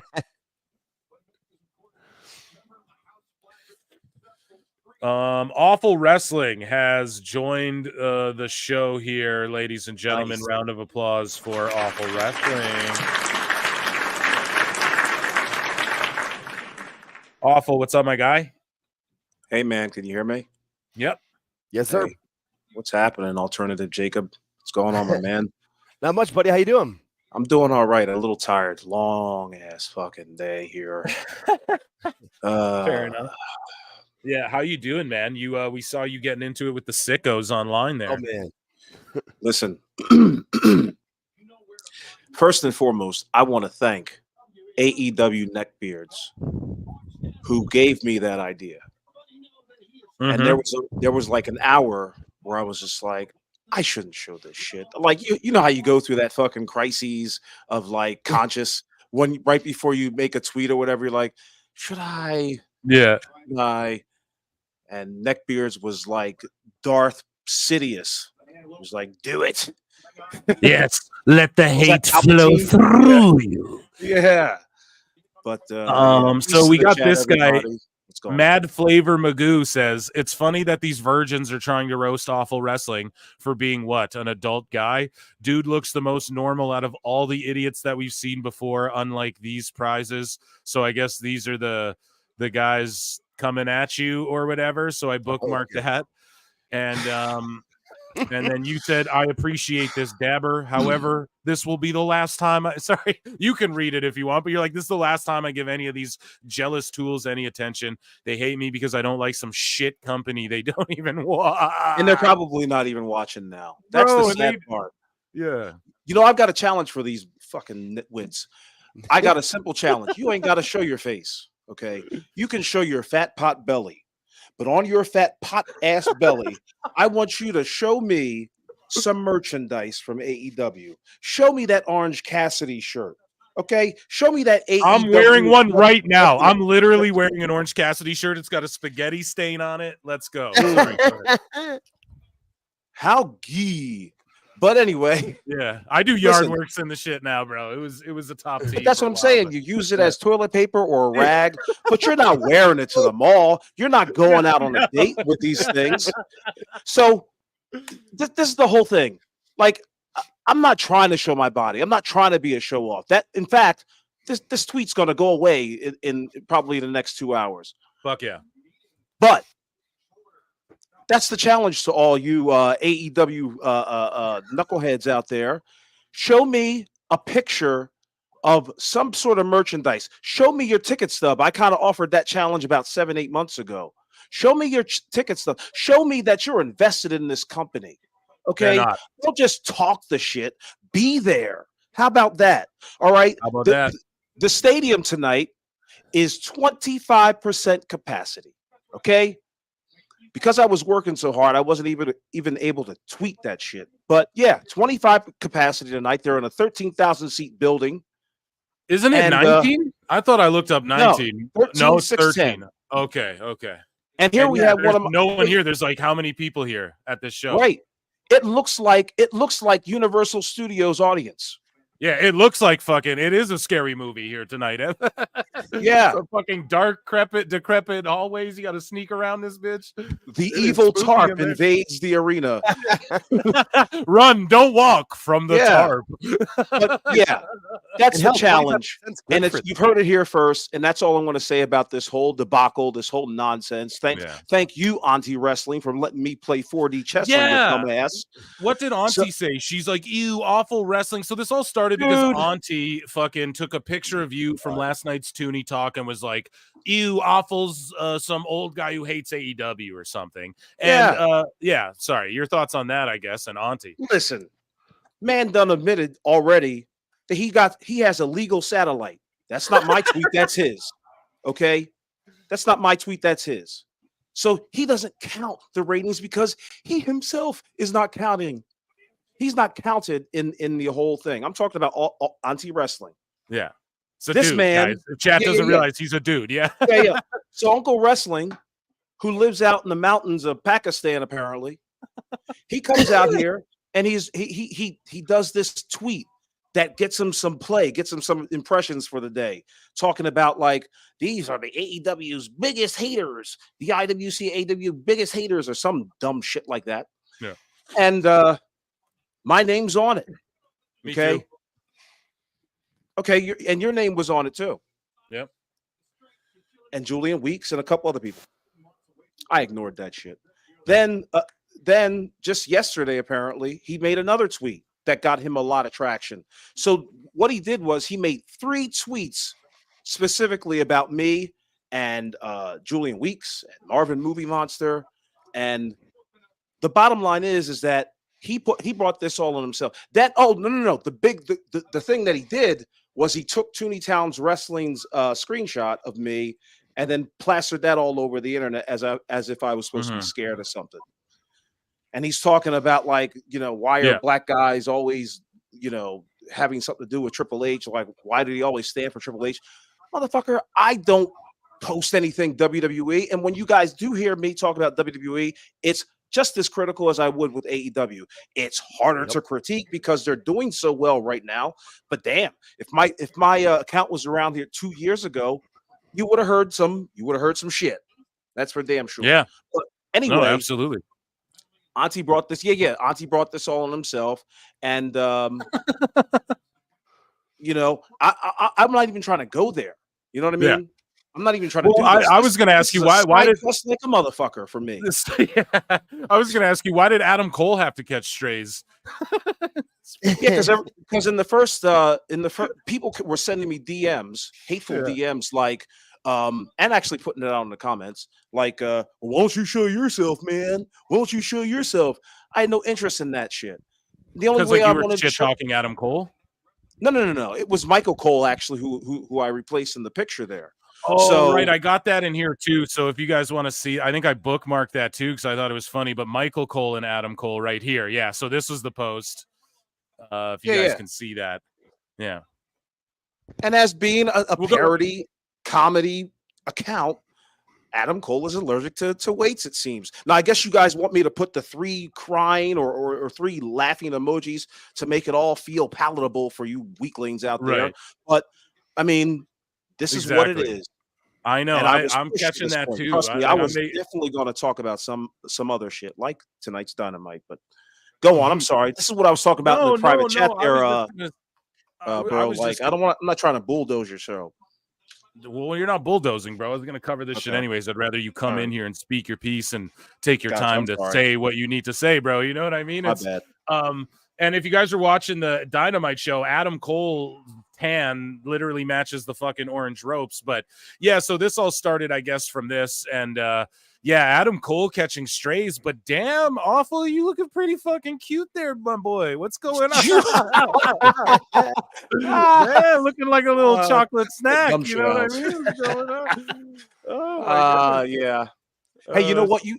We may just have to watch this thing get deleted right in real time. Actually, do it, man. I'll take it off the screen. It's gone here. We'll dive back over to the AEW hot news. I'm glad you're here to like speak because I was gonna cover it anyways because I just got a hoot and a holler and it's like, yeah, I don't know. I got some super chats I got to get to though. Scully Vibes for $5 says, I'm laughing at Cassidy challenging Moxley, and I have a better question. If Alt Jake is Alt Jake, who is the original Jake? Salute to Awful. Yes, absolutely. I'll give you an X-Files for your because it's a mystery, you know, like evolution. Yeah, so someone's out there claiming you're a clone. He's a clone. Black Helicopter's Awful. I forgive you for hating DuckTales. We love you. Great theme song, man. Just couldn't get into the show. I was a little old at that time. Apparently, I'm 92 years old. Darkwing Duck far superior than DuckTales. Thank you for the $5 super chat. Andre Adams for $5 says Adam Cole built like he needs a spot to fold a bed sheet. Yo, shout out to Andre Adams. Great guy. And he's bigger than all of us combined. Andre, this motherfucker is a big boy. Nice a build to the young man. Andre, this motherfucking Adam Cole is matching Buddy Matthews' beard is matching. Yeah, I'm looking at Adam Cole now. Yeah, I think I could take it. I think I could take Adam Cole. Yeah, we got a pumpkin theme going on tonight, bro. And then Andre Adams again for $5 says Adam Cole bit like he loses arm wrestling matches to armless people. Best guys, Tony Khan. Jesus, bro. Oh man, that's madness. Awesome. Yeah, that spray tan is working its ass off here for this guy, man. I don't know if it's because everything's orange. It just looks so extra orange, but dude's looking like the Miz used to when Miz would botch his fucking tans. You know what I mean? It's a Simpsons character. Yeah, it's crazy. I'm only 240. Andre's like, no, fuck that. I'm only 240, bro. Andre's like, I'm only 240, bro. Hey, man, I'm 106. What can be said? Damn, you're an atom weight, bro. Yeah. Atom weight. That's 105. So there you go. Hey, did you guys notice something on the show? If you guys are both watching, why is the announcer side of the why is there so much space between the ring and the crowd? Like, what's up with that? It's so that I think you can back it people up and confine them more. Like that eliminates maybe some seats, or that, do you think? Just make it look bigger, try and make your stage as big as possible to eliminate as much emptiness as you can. That would be my guess. We talked about this before, Phil. You want your crowd to look like they're hovering over you in the ring. You want You know it to what I look like mean? fucking Eminem at the end of 8 Mile, where he's like, everybody in the 313. Right. You want it looking like that, dude. You've got COVID rules going on here. Like 10 feet away, like what's going on here? Oh my god. Oh, then Adam Cole's hurt. He's hurt. Faking an injury angle. He's gonna limp out. My bone disintegrated and Britt left me. I forgot Britt. Hurry, rush me to the back. Shit. I've got nothing personal against Adam Cole, by the way. Yeah, Nothing dude, at I all. love Adam Cole. I mean, Legit, I always put him over. absolutely. Rabid Wolverine LC Killer 17 for $2 says my dad thinks Adam Cole needs baby formula. And he needs burped. Yeah. He needs a Well, fucking he's heat lamp and a blanket. Going to the backstage now to get burped. Awful. Did you watch Raw at all? I saw a little bit of it. Okay, we're gonna talk about Raw in a minute here. Okay, no problem. Yeah. I've got a little bit of time. Yeah, for sure, man. Just as long as you want to hang out with us, dude, you're more than well. I'm happy you came on to fucking just combat that straight up because I was getting a laugh out of that. And I was like, dude, I'm talking about you. You might as well come say your piece on it, you know? Yeah. So as soon as I get off of this stream, fellas, you'll be talking shit again. Yeah, just don't even fucking even address these people, bro. No. It's just leave them be. Let them fucking stew in their own misery. They're just upset because you make criticisms that are fucking fair, but because you're just like a blatant hater account and you blatantly say, I just hate this company. Right. It's like you're easy to just be like, oh, fucking attack, go after this guy, you know? Yeah. Where it's there is surely a group chat. Shout out Dis for that one. I believe, and he believes that there is definitely a group chat of people who just hate my guts. There for sure there's gotta be, dude. Yeah. Because it came out like a whirlwind. Like it wasn't only Auntie, it was like this dude, this other, account will not be named, but yeah, like 2 or 3 accounts like did it all at the same time within like 12 hours of each other. Yeah. And I just woke up. Yeah. If you look at like YouTube comments too, bro, like there's people who will be like, oh, fucking awful. And it's like, I'm sure there's people you wrote just because your name and shit, just based off that alone, there's probably people hating on you behind the scenes. You know what I mean? So it is what it is. This isn't a fucking gimmick. I mean, I'd gladly have a beer with these guys, I'm sure, in real life. You know what I mean? Like, don't step to me and be like, hey, man, are you awful? Motherfucker. No. But I mean, come on now. Don't do that. Don't do that, especially in person. Don't do it. That's so funny. Here we go. Back to the show, Buddy Matthews versus that's not his name, is it? He kicks out of the fucking finish. Yeah, it's Buddy Murphy, Buddy Matthews. Buddy Murphy, okay, take your pick. Rhea Ripley's husband. Yeah, exactly. Mr. Ripley. Buddy Ripley. And but the talented Mr. Ripley. Dude, he's really good though, but the Mole called this one awful. He said Cole would be fighting Matthews and the Hold on, stop right there, Phil. Yeah. Stop right there. Yeah. Didn't they announce these matches last week? No, but he said it before they announced the shit. Trust me. All right, I'm not just talking out my ass. Shout out to AEW Mole, but I'm skeptical. Go on his. I told him personally. Yeah, I'm skeptical. That's all. Yeah. No, he knows, bro. Go on his page though. He will fucking and look, he was saying it like a week before they announced it. He also said Lashley will be here tonight. Okay. So if he shows up, I mean, he's ahead of the curve. He also said like they really wanted Private Party to win the titles at the pay-per-view, like a lot of people did. And so now, and then all of a sudden we get Hot Shot booked like this rematch sort of, where if Private Party lose, they'll split up. It seems like they're going to win the belts tonight. In my opinion, I don't know. So fucking we'll see if the Mo was right, bro. And I wouldn't have predicted, they're gonna put the belts on them right away if they just didn't do it at the pay-per-view. But we know how Tony, I guess this makes sense. I don't know, whatever. I'm willing. They've been around for a minute, haven't they? Dude, for so long, and like they haven't built any momentum. So that's why it's like, how are they just gonna win the belts? But it makes sense that Tony would just do it now, on Halloween. Like fuck it. And they're sort of like a Bobby Lashley too. Yeah. Sure. Yeah, by order. I'm not coming here unless. Yep. Don't be surprised. AEW Mole, report that one. Yeah. I think he did. I think he said they would be in the fucking syndicate. I think it was him who said that. that they'll be in the syndicate too. I'm not even joking. Yeah, So, it would lend some legitimacy. maybe I'm to wrong the on group. that one, guys. If I'm wrong on that one, sorry. But I know someone did say that, and I was like, damn, I actually wouldn't be mad at that. Now, here we go. Kyle O'Reilly on the screen again, shaking his head, nodding at Adam Cole. What did the mole say? They're gonna break the conglomerate up, and fucking O'Reilly's gonna just get back together with Roddy and Adam Cole and shit. Out of nowhere, Roddy turns fucking babyface just because he hugs Adam. Kyle O'Reilly's backstage watching him on the screen. They're clearly getting back together, you know? And then they're going to feud House of Black. You know, he called all this like 2 weeks ago or whatever. Yeah. So, yeah, you can't, I don't know. To me, it's like, damn, he was spot on. And maybe he's just good at predicting this shit.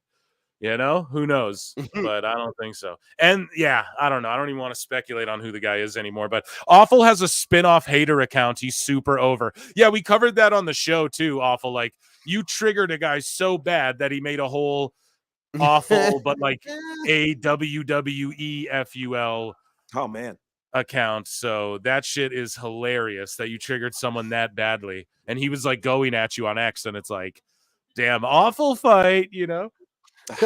Oh, man. Thank you for the super chat. Ziggly Moustache for $7 Canadian says, I speak for everyone in the IWC that we're down for an alt Jake show. All right.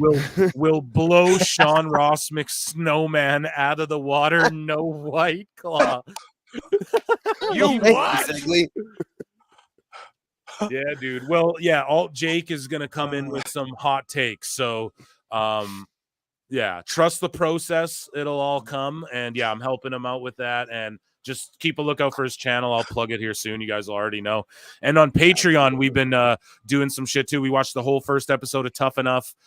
So guys, go check that out too if you're interested. Nice. In, like, yeah, shit behind a paywall that we don't get pulled down on YouTube for. You know what I mean? We watched the first episode of Tough Enough. It's an hour-long video where I'm dropping new shit on Patreon like multiple times a week. So make sure you're over there. And like we're watching the Botchamanias as well. So some guy with cancer. Well, God bless you, sir. For $5 says an AEW fan tried to mock me for having cancer. For saying an episode of Dynamite sucked. He had the IQ of a glue eater, so it failed. Bro, thank you for being here. You have cancer. And this fucking Mark, yeah, dude, tried to be like, bro, tried to make fun of you for having cancer because you didn't like AEW. Some guy, here's to ringing that bell. Yeah, dude, 100%. Let's get a yeet for some guy with cancer. Fuck those haters. You're always welcome here. And when you ring that bell, I will get a bell on the soundboard for your ass. You better come back and update us. And your picture with Ric Flair. Woo! How was he, bud? Did he get mad and yell at you and tell you that he put you over? Oh, no, I'm just joking. Flair's the GOAT.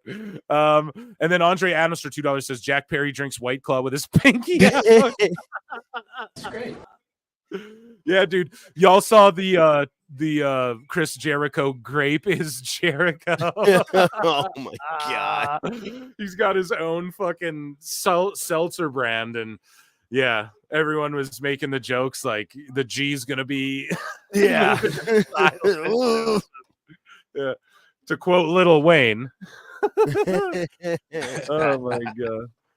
Okay, I think it is a commercial break here, so we will share this tab instead. Guys, it is time for WWE Raw review. And so we had LWO versus New Day versus War Raiders, #1 contenders match. This was announced before. We had Dominic versus a former world champion. Obviously, it was going to be Damian Priest. Zelina Vega was taking on Ivy Nile, Sheamus versus Ludwig, and then we had Rollins will appear live, and that shit was lit. Show kicks off, and yeah, it shows the recap, as this guy's saying here. Jay spoke briefly, asking Jimmy to join him, and yeah, they're like, he's like, it's neither, like, I'm Jay now, I'm Yeet, you're no Yeet, you're Jimmy, and they know us now, but let's be the Usos, you know, whatever. And Jimmy's kind of like, well, come to SmackDown and talk to Roman, and hopefully you guys can work your shit out. Jay's like, yeah, for sure, I'll come do that. But it's a little convincing, you know. And then Sami Zayn gets in the mix. And then later in the night to end the show, because I'll probably forget to mention it, we see, you know, Jimmy and Jay are in the parking lot. And and the camera pans up, and there's like Solo Sikoa talking to Sammy, getting in his ear, like not jumping him, but tempting him with something. And so I don't know, huge plot point there. I love that. I was geeking for that. And yeah, who knows? Sammy, I think they will have him join the OG bloodline, especially with the like, because you're not family use and stuff like that. Or Sammy snaps and joins KO or something. I don't know. Maybe, who knows? WWE telling brilliant stories. That was all good. They bring in the Crown Jewel title, and then we get into Sheamus versus Kaiser. Solid match. You know, Kaiser's $1 million. You just wait, give that guy some years. What did you guys think of the opening shit and the bloodline shit, and I guess this match? We can start with Jake, bro. I enjoyed it. No, I thought it was a good way to kick up the show. I'm glad to see the War Raiders back and actually, like, you know, doing well and being put over. And then the Sammy stuff with the Usos, that's just great storytelling. I think it's cool that they've got a lot of different options that they can go with. You know, that's not like an easy, like guaranteed, oh yeah, Sammy's for sure gonna join. You know, he'd be the honorary Uso again. Like they give you options. And Triple H, he's really good at planting different seeds so that if anything does happen or somebody gets hurt, you don't have to like retcon a full story. Awful, bro. Did you catch any of this? Did you see that like Sammy creeping with Solo moment? Yes, I did. Sure what are did. Your thoughts? It worked. What can be said? I kind of forgot about a little bit about it because yeah, I wasn't all there. I think I tuned into the show. Yeah.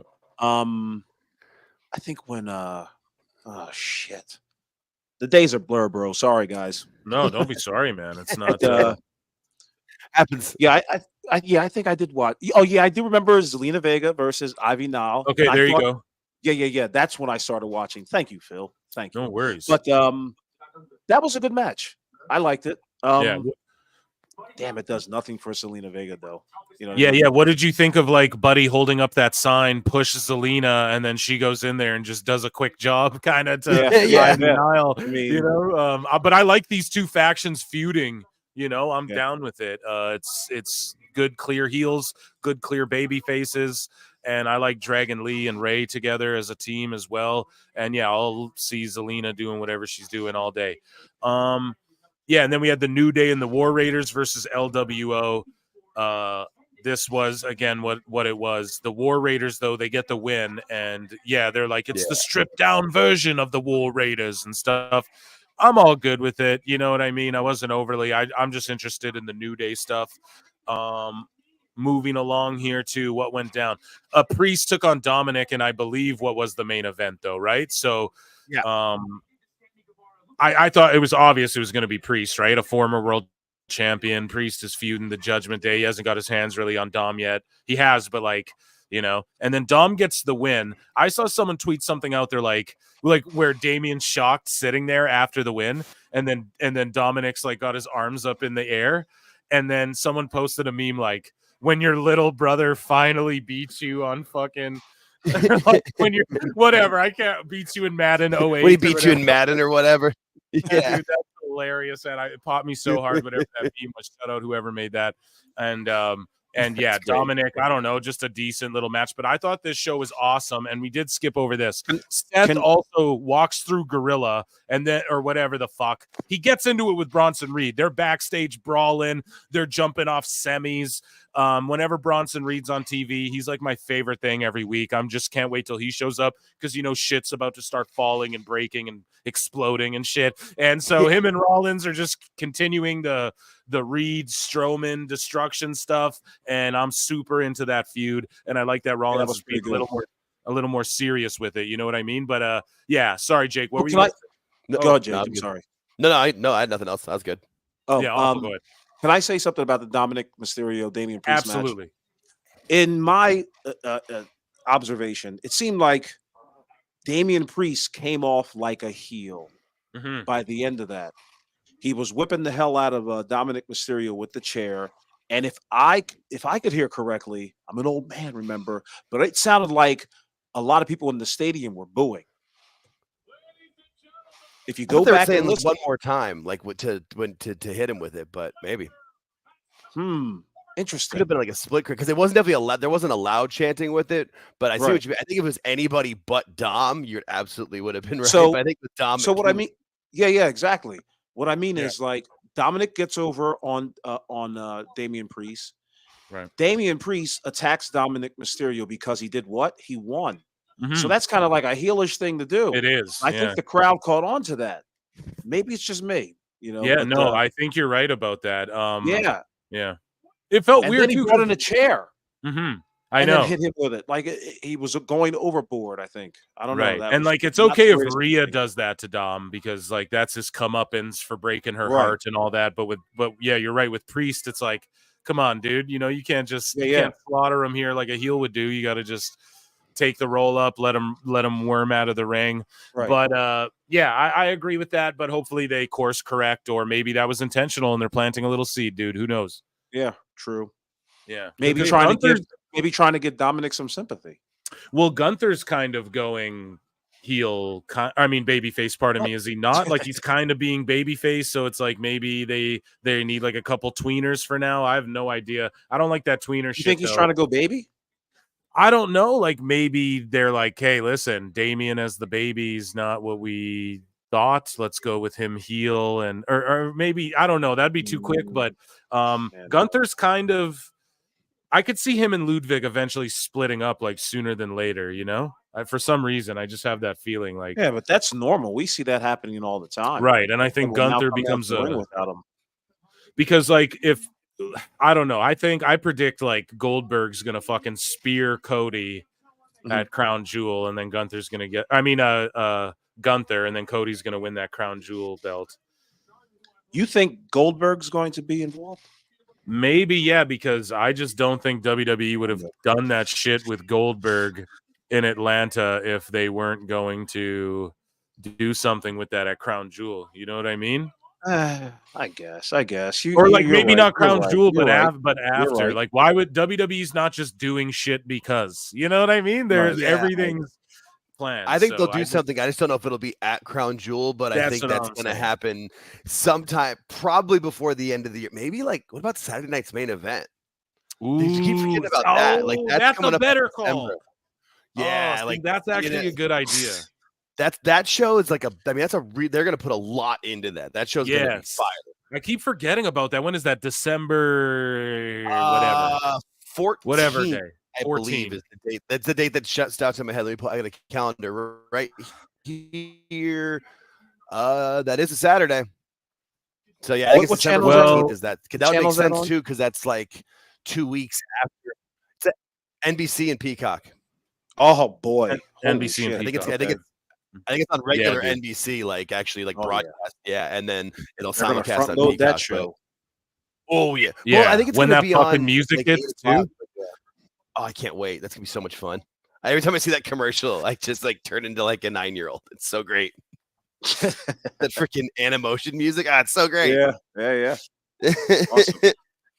I love it. So I got some snooper. Oh, sorry. What were we gonna say? Off? No. Go ahead. Do your super chats, bro. I got some snooper duper chats to get to here on Spooky Season edition of PWT Live Show. Edwin Escobar for $2. Who? Cole who? Shout you out, buddy. Jonesy84 for $20 says, so tired of the entire Judgment Day debacle. Finn looks weak as hell. No one can do anything on their own, and it's just same shit, different week every single week. It's not dynamic and it's not entertaining at this point. Oh what? Shit. She shot on it. I don't disagree with you. However, it is working and they are the chicken shit heels. But yeah, it's not like I know sitting exactly here what Jonesy's talking about. Yeah, like I'm not clamoring like, oh, I can't wait till the Judgment Day run in again. And you know, every one of their matches is going to have all the shenanigans. And Dom's never going to do anything on his own as long as they can milk money out of this shit. You know what I mean? And the ratings they're doing and stuff. So I get what you're saying. It is working though, but it better switch up soon. I think this year will be sort of because we're starting to see it too. The Judgment Day's kind of splitting like a little bit. It seems like now And I think they might actually all sort of split up, or maybe like JD and Finn have like one guy with them or something like that. But it seems like Raquel and Dom and Liv could just break off and do their own whole thing. And I just, I can see where your frustration's coming from, but enjoy the ride. Because goddamn, just compare any of this Judgment Day shit to like what they were doing not that long ago. Like remember Retribution or whatever the fuck God.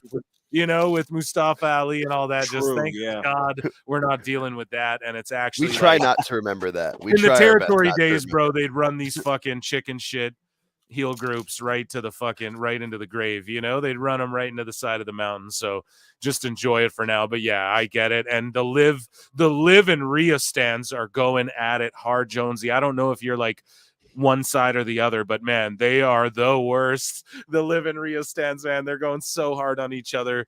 On X, it's like just as bad as AEW Sickos and stuff. And thank you so much for the goddamn $20 super chat. Rabid Wolverines LC Killer 17 says, to be honest, I want Dominic Mysterio to be a baby face. It will happen when it's the right time. You gotta milk the heel run. Thank you for the $2. Shadow Bat Ash for $5 says Fletcher needs a leather jacket and he'll look like the toughest guy on Disney. Comes out of nowhere. Yeah, so Fletcher's like old partner came back who's been injured that I was talking about last week, and he's like, I don't even recognize you anymore. And it's like, neither does any bro. You could say the same thing about you and the people who watch this fucking TV show. You haven't been on it in 2 years, so I don't know where you're coming from with that. But here comes the Neo Moxley clan, and Moxley's doing his best Stone Cold sort of like McMahon walk impression. And I can't wait to see what goes down with this. Wheeler Yuta was back there trying to look tough. And thank you for the super chat. Jones the 80. I'm sorry. Go ahead. No, sorry. I had one what more. I was going to say is one more to get to. Sorry. $5. Phil, you're right. At least it's better than AEW. Yeah, exactly. Can I get a yeet? Here you go, my dear. Thank you so much. Yeet. Sorry, Awful. Go ahead. I was just going to ask that term Yahtzee. Can you say national instead on YouTube or what? You can here. I'll tell you what you do. You call it a Neo Moxley clan. That's what I call it. But I'm just talking about in general. You could, like you a national socialist. Okay. I just said it, so there you go. If I get a yellow thing, I'll DM you and tell you. Okay. Good to know. Shout out Patreon and Rumble. We're also on Rumble, by the way. But no, I'm just joking, man. I fuck with YouTube, honestly. Who really watches Rumble? But yeah, we're not gonna jump. No, you can work with Rumble. You can do Rumble. You can. It's just we know who's over there and why. Ed Brown for $10 says, came in late, but making sure I do my part as a member of Alt Jake Space to share his inside scoop that they safely did the jack-o'-lantern spot because they shaved down the pumpkin. Best guys, Tony Khan. That was the line of the show. George said that during the show. It's like, don't worry about it. They shaved the pumpkin, and we all just exploded. Dude, that's amazing. About that. Yeah, that Alt Jake whole thing. Next space you do, I will make sure I tap in. And thank you, PWT Universe, for showing out for fucking Alt Jake Space. Awesome. And his YouTube channel coming soon. Jesus, Meltzer's melting my brain. God damn it. Soon too. Andre Adams for $2 says Wheeler Yuta built like a Pez dispenser. Yeah, except for he likes when you put the candies in his mouth. It's like a reverse. Yeah. Halloween trick or treat, motherfucker. What's up, Andre? Man, you pulled up with the fucking myriad of one-liners tonight. Thank you all so much. Round of applause to all the super chatters, man. You guys went nuts there for a second. And everyone watching, appreciate you all. Hopefully everyone's going to have a nice spooky, dookie Halloween. It's commercial break. Let's dive into some PWT nonsense. I like your organized bookmarks there. Thank you, sir. That's why I have them. They're like Elon Musk is gonna. I've said it a million times. They're like Elon Musk is gonna let everyone see everyone's bookmarks. I'm like, bring it. I open them up right on the show every week, dude. We're all good over here, you know. But yeah, I got it all organized. That's what the blue check's for, in my opinion. Conor McGregor has told Cody Rhodes he'll see him soon after the undisputed WWE champion told the Schmo that he'd love to see the UFC star dip his toes in WWE at some point in the future. Guys, do you think we ever see Conor McGregor in the WWE? And would that interest you? Awful. We'll start with you, buddy. Would it interest you to see McGregor, or do you just not even care about that? No. It would be highly anticipated, that's for sure. And if Tony Khan was smart, you got to do something with Conor McGregor in the next like 4 or 5 weeks. Yeah, seriously, because like he's gonna bring in a whole bunch of eyeballs to the WWE. Sorry, but to Netflix, and I can see that happening. I can see it happening. Maybe on Saturday night's main event. How about that? There you go. Yeah. What about you, Jake? Oh yeah, absolutely. I mean, I've always suspected he'd come over once he was officially done, fighting. And once they made the merger with Endeavor and UFC TKO, that like it was kind of just like a given almost in my eyes. Like he's got the perfect demeanor for it. Right. I think we could see him do it because he's flown off the handles. I'm a big avid MMA fan. I follow Conor closely. He's completely drunk, literally and figuratively, on his own power and his own brew. He is just collecting checks, and he won't fight. He keeps always going, like calling out all these fighters. He's never coming back to MMA. Maybe as one more fight, but I just don't even see it. He owns part of BKFC, bare knuckle boxing. So, right. I could see him doing that. No takedowns or leg kicks, And you don't see him in the WWE. I do. I see him doing that before he ever fights again because he's so off the handles. And they, like you said, they could bring him in. Alan Thomas here is like, I don't want to see Conor and Cody Rhodes find someone else, but what about them in a tag team where Cody like carries them through the match? We know Cody can do it. He did it with Shaq and fucking, what I mean? What's her face? So, yeah, he could. Was anybody interested in Logan Paul versus The Miz? I think a lot of people, Yeah, Chael Sonnen said he was going to WWE soon. Exactly, because all he's got to do is show up one afternoon, not too coked out, and he can, he can make it happen, dude. Allegedly. Allegedly, right? And he can make it happen in WWE. So. Yeah, I definitely see that happening, and that'll be great. I'm down to see him on Saturday night main event, team with Cody against who? Come on, Phil, think. I mean, if he wants to be a babyface, if he punches Logan Paul in the face, there you go, right there. Pretty easy babyface move. Yeah. I know. They'll put him against fucking Waller in theory, and they'll just. There you go. Dominic Mysterio. And shout out to Schmo. The Schmo, I'd love to have you on this show now that you're dabbling in the pro wrestling space. I'm a big fan of your MMA shit, and welcome to the pro wrestling stuff. And you encouraged me to one day maybe get into the MMA stuff more as well, too. So, shout him out. We're going to listen to what Moxley, the Neo Moxley's clan's got to say before we get into other hot news. Can you turn it up? Sure. Just a little bit. A little bit. Here, I'll try and turn my mic too for you. You got it. Distraction out of your life. I cut some dead weight out of your life. I freed you from some distraction so you could focus on your goals. We basically walked into the room and said, okay, who's in charge? It is and everybody church quiet in that bitch right now. I know. And it's not like bated breath. It's like, and lead your people. Yeah. No leaders. That's not the Orange Cassidy that I know. That's not the Orange Cassidy that I Not even a boo. It's apathy. It's an apathetic crowd tonight. That's not the Orange Cassidy I know. Yeah, the Orange Cassidy fucking puts his belt in a backpack and does flips with his hands in his pockets, bro. What the fuck are you talking about? No, I don't want that for you, Orange Cassidy. No, somebody made some noise. Finally. Jesus. You're not to walk through the valley. There is a crowd. You want me at full gear? Yeah, right. You want me tonight? Fuck. You want me anytime? That's fine. When that happens, you will not fight me on the mountaintop. You will fight me in the valley.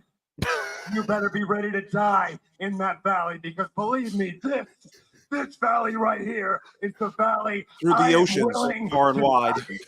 As I walk through the valley of the shadow of death, I take a look at my life. All I can think of is the Undertaker promo with Big Show, where he was they rode on bikes, and Big Show had to kill a snake and make shoes or whatever, and he just rambled on for 10 minutes. Oh shit! Let's see about that right now. Someone said I heard Tony Khan cheering. The crowd is so dead. I heard Tony cheering. Yeah, it's great. I like that. Oh, they're taking out Yuta.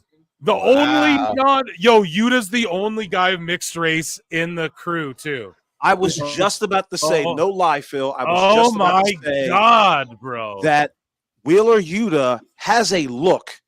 It's not being utilized, but he's got a look somewhere within that neck beard. Guys, they're literally about to beat up the only dude who isn't white in the group. Let me look up. What is he, Filipino? Wheeler Yuta, from Philadelphia, Pennsylvania. Wheeler Yuta. Yeah, I'm a little bit ahead of you guys. He has a Japanese mother and an American father. Okay. All right. So he's Japanese, and they're jumping the only. Oh no, they tricked him to lure Orange out. Okay. You got worked by AEW. I did, bro. Yeah. Jesus, because I was like, if they're really jumping the only great Japanese takedown, Cesaro. Great takedown. Jamie Earhart for $5 says we were introduced to Neo Fletcher the other day. All he's missing is a goatee. Dummy. Yeah. Yeah, you're right. He's gonna get a scar on his head. Looks like a high schooler. Holy shit. Yeah. The mole said Fletcher's gonna like paint a scar on his head and shit, like go as far as that. So if that happens, like that's a bold prediction. But he's gonna be like mini Callus, you know? Wow. Yeah. So there's a Pier 6 brawl with Evil Uno. I don't know because they're Yahtzees, Phil. Yeah, what did I fucking expect, right? Yeah. Oh my God! Someone goes, I legit thought he was a fan. Oh my God, it's amazing. And then like all the DC advertisements around it just say how yeah, and this isn't children oriented at all, and you're looking at comic books that are like you're trying to sell to kids for the most part and collectors. It's like I don't know. And DC's got such a bad reputation right now. It's like because they belong with WWE. Yeah, exactly. Oh yeah, you're right. Yeah, bro, they're in the shits right now. Although their cartoons back in the day were awesome. So good. Batman the animated series is the best. Oh yeah. Oh my God, here comes Orange Cassidy. He looked like he was dead. Yeah, dude. And now we're looking at Evil Uno taking on, like, it's just the Job Squad comes out. Where's fucking Al Snow, the blue meanie? Orange Cassidy going through the table. Oh man, the table just broke on him. The job. What do you guys think about everyone who's like Shivani's super overrated and he sucks? Like, I don't know. I think he was good back in the day, but obviously, like the shit he was putting over, he has to put this shit over. He was at his best in the NWA days, like the early WCW, like Georgia Championship Wrestling. Hello, fans. Welcome to the World Championship Wrestling. I'm Tony Schiavone. It sounded so baseball. It was had a very sports-like feel. But then when he went to WCW, it was like, shill alert. They won't put butts in seats. Oh, I didn't mean to say that. You know what I mean? Like it was. He regressed, I guess. Regressed, yeah. Yeah. Yeah, I always liked it when he was like the interviewer, like all those old clips you see where he's the one holding the mic like up on the stage for the NWA. Right. Yeah, that was definitely when he was really good. So now the private party comes out to help, and then the Young Bucks show up. Their music hits because they're about to have their tag title match now. Oh Lord. And then you just had to watch all these. So they're going with like all these dudes. But how many people show up to these AEW shows hoping to see like some of the ex-WWE guys, you know? Yeah, really. And then they're not there. They're just going to go with these guys. And it's like, I'm sorry, man. If this is who you're going with, I just don't think it's going to work. Like, we wanted you to build these guys up from the beginning using the old WWE guys and shit first as like the people to propel them to the next level. Not all of a sudden one day change course and then these guys just fight each other. It's like, no, bro, they're supposed to fight each other down the line when like they're building the next crop, you know, and like as you're building this thing. So it's, I don't know, it's fucked, man. Completely bass backwards, always. Yeah. What's going on with the production tonight for AEW? Like they keep doing these jump cuts between the Young Bucks and the brawl that's happening in the crowd that nobody gives a fuck about, by the way. They're doing old Kevin Dunn shit. They weren't sharp cuts. They weren't numerous cuts, but it was just like, why are you going to the crowd and going to this brawl that you have no real good view of? And not on the Young Bucks who were just introduced. Anyway, that might be a part of the ratings video. We'll see. Andre Adams for $5 says, so they sent the League of Mediocre Gentlemen to combat. What the fuck? Oh, man. The freaking goof squad. Yeah. Might as well be. Some of those dudes might as well be the Invisible Man and shit. The way you don't even see him on TV. Jesus. Oh wait, he still works for them? Huh? I didn't know. I will put over Justin Roberts' fucking costume though. I will put I see Boo Boo face on the Young Bucks. Yeah. Here we go. I see Boo Boo face. Then I see Boo Boo face on these two jobbers too. What the hell's in his hair? No, I think that's just their faces. Awful. Okay. What's this dude's got a pearl necklace on his head. Yeah, like what is that? I don't know, man. Really bad dandruff or something. There was a fucking Meltzer, a super kick party going on backstage, if you know what I mean. Is that what they call it nowadays? Okay, you've seen one Young Bucks match. You've seen them all. Let's dive into some bookmarks, get into some hot news here. They're all the same. What do you guys want, chat? Well, here, let's look at miscellaneous. How about we do that? So we have a couple things here. LP is a pro wrestler. And he had to put this out to the world. He said, just wanted to get this out of the way so everyone doesn't worry about me. The last 2 weeks, I've had a bunch of scans and tests, and doctors have found a little tumor of cancer. Ooh. And things are happening really fast. He just goes, listen, I'm in good spirits. I'm nervous. Please send your love and prayers to my brother, Chris Bay, who we'll talk about in a bit. And his dream of standing beside Hiroshi Tanahashi defending New Japan Pro Wrestling will still happen. It's just impossible to say when. So it looks like he's in high spirits, like he will be okay, and just prayers up for LP. I believe he's a fucking El Phantasma. I believe he's a Canadian as well. But yeah, either way, just prayers up for him. That's super sad whenever that happens. But the main thing I wanted to that I had in the miscellaneous news, and this doesn't apply anywhere because it's Vince McMahon related and ex-WWE workers, but it's not WWE really related. So this tweet comes out from @WrestleTalk, goes, Vince McMahon is reportedly preparing to launch a new entertainment hub company that would financially back, develop, and produce film and television productions. What kind of shit British accent is this? I don't know, bro. I'm trying to do Ollie Davis. Several former WWE names are said to be involved, including Brad Bloom and Kristen Prouty. Kevin Dunn reportedly is not involved. We had to clear that up. Folks. I like how that's like big. Please, everybody know. Yeah. The company is expected to be based in Los Angeles when it launches. I'm moving to LA. California girls are unforgettable, pal. There's all sorts of kittens and puppies. Yeah. They're all over. I like that Kevin Dunn not involved. It's like its own sentence and its own line. Like, no. Yeah, it just had to be put in there. Seriously. Yeah, fuck that guy too. He tried to keep a job after I left, the little worm. The ladies wouldn't touch him. Oh my God, this match is awful. So Vince McMahon is currently working on setting up a post-WWE company. McMahon has been in the process of setting up what has been described as a new entertainment hub company, pal. Yeah, entertainment hub. It's like Pornhub, but I won't get in trouble this way. Yeah.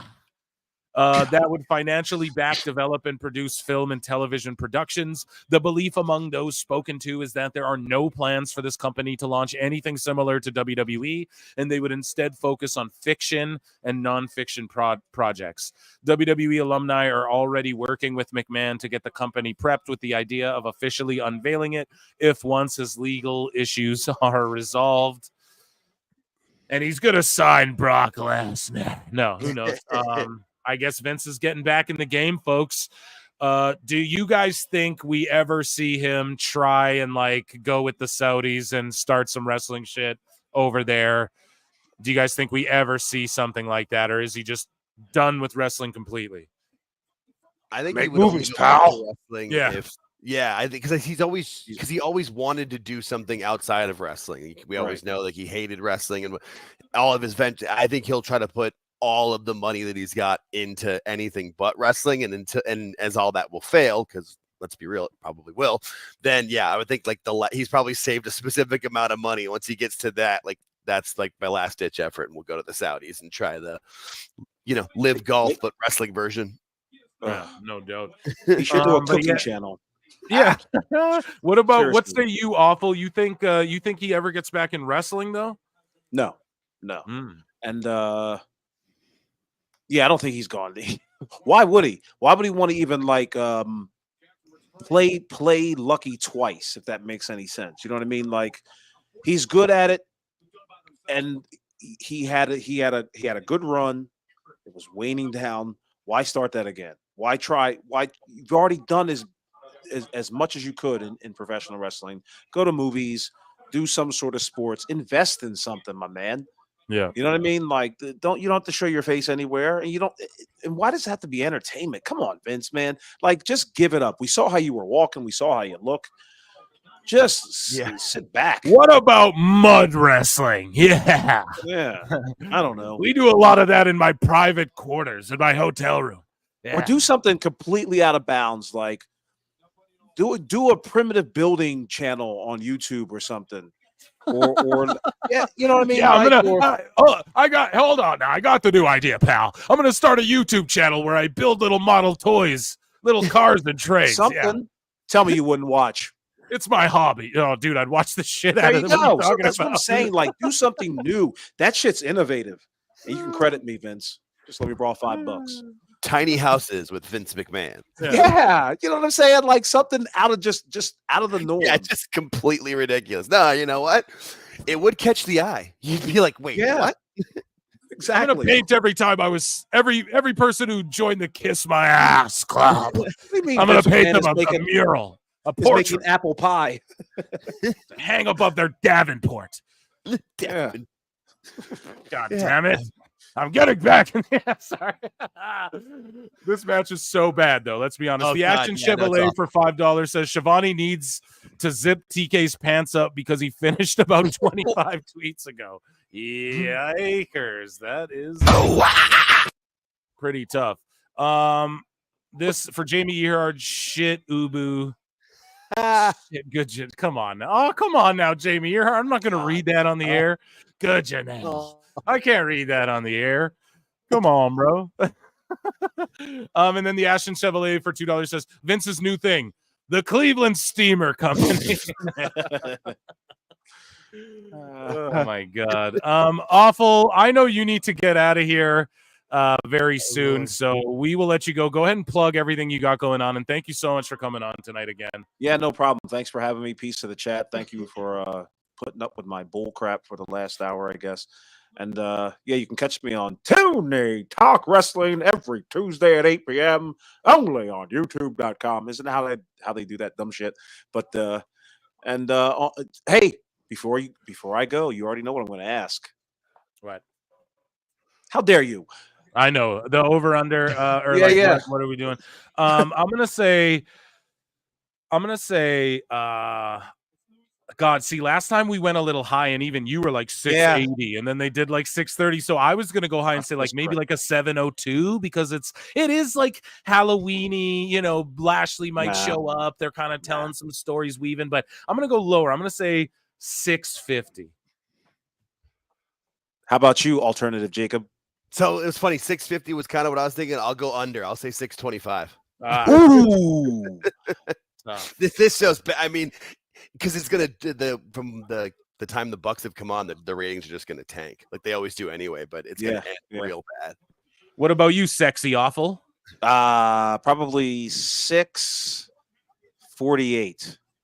Ooh, a lot of trick or treaters out there right now. They are not watching television. That's tomorrow, bro. Oh Jesus! You know what? I'm thinking of. Yeah. See, this is how long the day's been. I thought it was Halloween night, but anyway, yeah. What did I just say? 648. 648. I said 650, 648. Jake said 625. So we'll see. Okay. And yeah. We'll thank you guys for having me on. And thank you for coming, bro. We love you here. No problem. Chat. Round of applause for Awful Wrestling. Go and follow him. Peace, everybody. Always love an awful run-in. Oh man, gotta love an awful run-in. Yeah. I DM'd him right 6'10 Moose Knuckles saying right before we went on the air, I messaged Awful and I was like, yo, buddy, I'm about to talk about you. Do you want to come on and say your piece? And yeah, he's like, send the link. And it's like, all right, let's go. So that was good. He got to come in. Yeah. And we did a little pivot there. But yeah, that was miscellaneous news, ladies and gentlemen. Round of applause. I won't play the sound. You guys can go ahead and do it yourselves. Clap at home. And so we will move along. We have TNA hot news. So Chris Bay, well, yeah.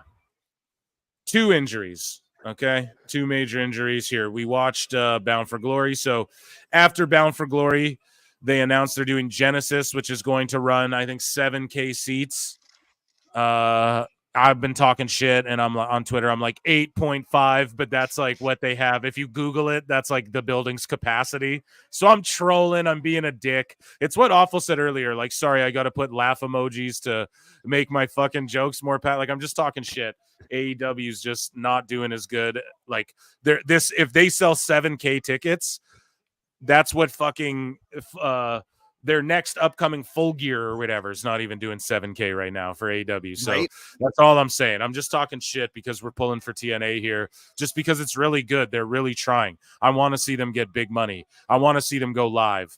They're going live tomorrow. Yeah. I want to see them just grow and blow up again for real. So it is what it is. Sorry that I'm a fan. Enjoy wrestling. Well, I enjoy TNA, bitch, you know? So anyways, though, yeah, shout out Genesis. So enjoy wrestling as long as it's AEW. Yeah. At the tapings, though, El Hijo del Vikingo appeared to suffer a leg injury. He was stretchered off by legitimate EMs after hitting the ground hard from a springboard. Now, this isn't gruesome, folks. I have it right here. Here, I'll bring it back for you guys. I know it's a little choppy. Let me bring it back, and I'll play it. And just watch. He lands on the outside. It's not gruesome, but it is bad, you know? It don't matter. So prayers up for El Hijo. People were tweeting at Tony Khan about this. He's not with fucking, you know, AEW. He's a free agent right now. He's just doing dates with TNA, and then he'll probably, I'd love to see him in NXT. Who knows? But we had another bad injury, though, okay? Which we're going to get to. So Chris Bay sustained a serious injury in Detroit at the TNA tapings. The match and show were ended with the post-show meet and greet following the injury. Bay was taken to a hospital with a neck injury and underwent surgery, and he's recovering. Emergency surgery, guys. I was just putting him over on the TNA watch-along. I was telling y'all, listen, he needs to get to NXT. Like, it's time. ABCs need to be in NXT, bro. But, yeah. Details beyond that will be kept private. I fear the man may be able to walk again, but maybe never the same. You guys know what I'm saying? That's not what I've heard. That's just what I fear. You know what I mean?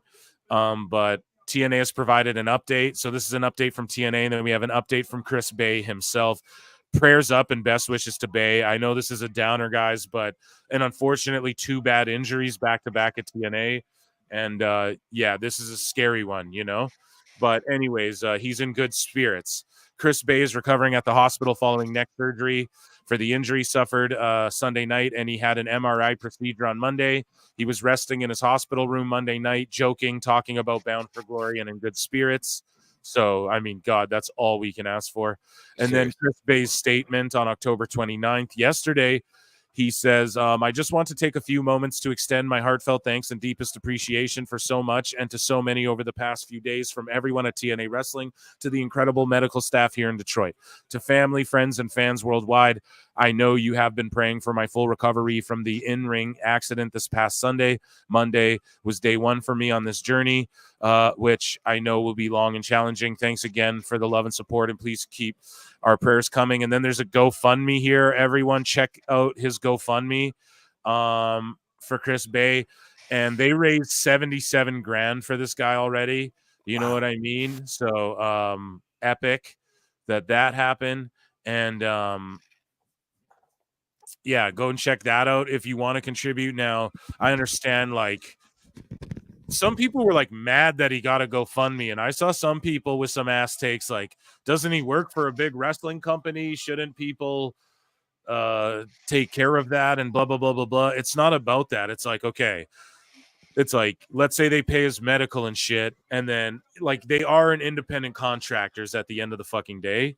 And I know, like, unionization, this is a good, maybe this is the call to get everyone to unionize. Who fucking knows? But at the end of the day, like, if he, you know, what is he going to do? Let's say it's as serious as people are making it seem, and like the guy can't walk, let's say, or can't ever wrestle again. Are you really going to be mad that people raised, let's say he hits $100,000 over this year, and then, you know, someone else gets hurt and maybe needs help from the community? Like, I get it, man, but I don't know why people would be mad at this. It just seems weird to me. Like, bro, what if he can't work a normal job? What if his fucking hands don't work? Or we don't know the extent of this. And like, you know, I don't know, man. God willing. Fuck. I don't even know. You know, I don't even know what to do, because it's so, I think it's so messed up. And I would just want to like really go off on Pete. And I know everyone wants to hear me go off, but it's like, if you're fucking mad about them setting up a GoFund, what if he was a guy who got paid well climbing fucking light poles, and he fell off a thing to make sure we have lights on our roads, and he's paralyzed, let's say, and we pay him with our tax money? Are you mad if there's a GoFundMe for that guy? Like, what the fuck are you guys mad about? The guy landed on his neck to entertain you, you know? Like, yep, it's the highest risk. Like, one little thing could go wrong in pro wrestling, and it's so unfortunate it happened to a guy with the whole the potential that Chris Bay has is astronomical, and he's a dude that no one in the wrestling business, I don't think, will ever say a bad thing about. I've never heard anything, not that I know everyone in the biz, but I've never heard anyone say any bad shit about Chris Bay ever. And you see the way the community got behind him, that's why. So yep, I don't know, man. The reason there wasn't a GoFundMe for Brody Lee is because and I see people bringing that shit up, gross pigs bringing that shit up, is because Tony just is like, no, I'll take care of your family. TNA Anthem, okay, they don't do that. They don't have to do that. It'd be nice if every billionaire just took care of everyone. That'd be amazing. Hey, what's up? You know, yeah, right? Hey, I'm looking for a fucking sponsor for the show. That's the least I can get. You know what I mean? I'd be happy too, but it's like, you know what? Like, what if in 2 years, in 3 years, what's he gonna do? You're thinking about like next week? Like, what if this is like a for life thing? Yeah. You know, and you don't know what the companies do in private either. Everyone talks about shit. We don't know what people do in private. We don't know who reached out or is helping them privately either. So it's just like, man, shut the fuck up. That's all I got to say to those people. Agreed. Your thoughts, I guess, all Jake. Yeah, no, couldn't agree more. Yeah, it's like, you know, especially with like, I mean, it's a terrible situation, but I mean, like, with Brody Lee, like Tony's a billionaire. Like, the people running Anthem are still like, they're actually trying to make money, and it's a business, and that's it's the shitty part of it. But I mean, I'm glad to see that money get raised because when I saw it this morning, it was at like just under 30 grand. So for them to raise that much in a day, like that shows you how. Yeah, and I don't know much about Chris at all, but I've only ever heard good things about him. You know, that's actually what made me try to watch him when I've tuned into TNA. Was I've heard nothing but good things about this guy. Seems like a really great dude. He's a phenomenal wrestler. I'm going to put a poll in the chat, guys. I want to put a poll in the chat, and I'm going to read some super chats. And I'm going to ask you guys, thank you so much for 111 likes as well. Nice. I appreciate that. Yeah, and I'm also going to put a poll in the chat. Do we see Bobby Lashley tonight? Okay, so I want you guys to vote. Do we see the Private Party 1? The mole. Bobby Lashley debut in AEW tonight. Yes. No. Yeah, the mole seems to be batting 1,000 still. He is, bro. I mean, or she. I guess it could be a she, but I'm pretty. No, I think it's a he. Yeah, no, I do too. Just you know, hey, we're not here to speculate. We're just happy to see the. We're happy to get the information. Okay, you guys vote. Do we see Bobby Lashley debut tonight in AEW? Yes or no? I think so. You guys tell me. Okay. So the title exchange, the Private Party won the belts. Let's read these super chats. See, okay, the Young Bucks hand the Private Party the belts. Here you go. Remember when the Mole said, you guys aren't going to believe who's going to be the saviors, like the overall saviors of AEW after they feud with the Hurt Syndicate. And I said, it'll be the Bucks and Perry and them, won't it be? And it'll be like, yeah, that's who it'll be, the Bucks and Omega and them. I'm like so positive that's what the Mole was referring to. I mean, it would make the most sense. Well, it makes the least sense, and that's why it makes the most sense. Right, exactly. Yeah. Bingo. That is 1,000%. Thank you. That's exactly what I meant. Yeah, like it because it makes no sense. It makes all. So it will it makes the most sense in the end with AEW.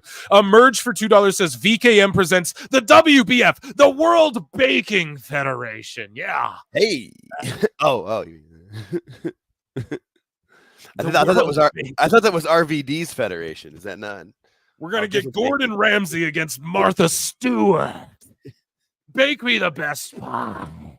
I want the best mud pie. Steel cage bake off. Jesus. You ain't hype for 619. World Series pulled NXT down. I'll be surprised if AEW passes NXT. Anything can happen, especially with AEW. What the fuck show? Can't wait to see the results. Yeah, and bro, do you know what the Mole said too? We'll cover in a bit. He said that he was like, yo, they're like giddy about the NXT ratings backstage at AEW. And this is before the ratings came out. So now, whatever the NXT ratings were, the World Series pulled them down. And there you fucking go. That's what he was referring to. He knew it. I don't know. He just seems to say sensible shit. Andre Adams for $5 says, this match is what happens when a fight breaks out at a Diddy party. Oh, my God. That could not be more accurate, dude. Holy shit. Because they all look like they were wearing the same attires. Yeah. The Bucks and Private Party. It was like, you guys all look like you're in a faction. They look backup dancers for fucking Bad Boy getting in a fight in a fucking KY Jelly room at fucking Diddy's party. You're right, dude. That is hilarious. Andre Adams cooking everybody. Jamie Earhart for $2 says, of course, they're the Super Friends. It's great. This is great. It's great. And then what else did the Mole say? What else did the Mole say? Jamie Hayter will be taking on Penelope Ford. Boom.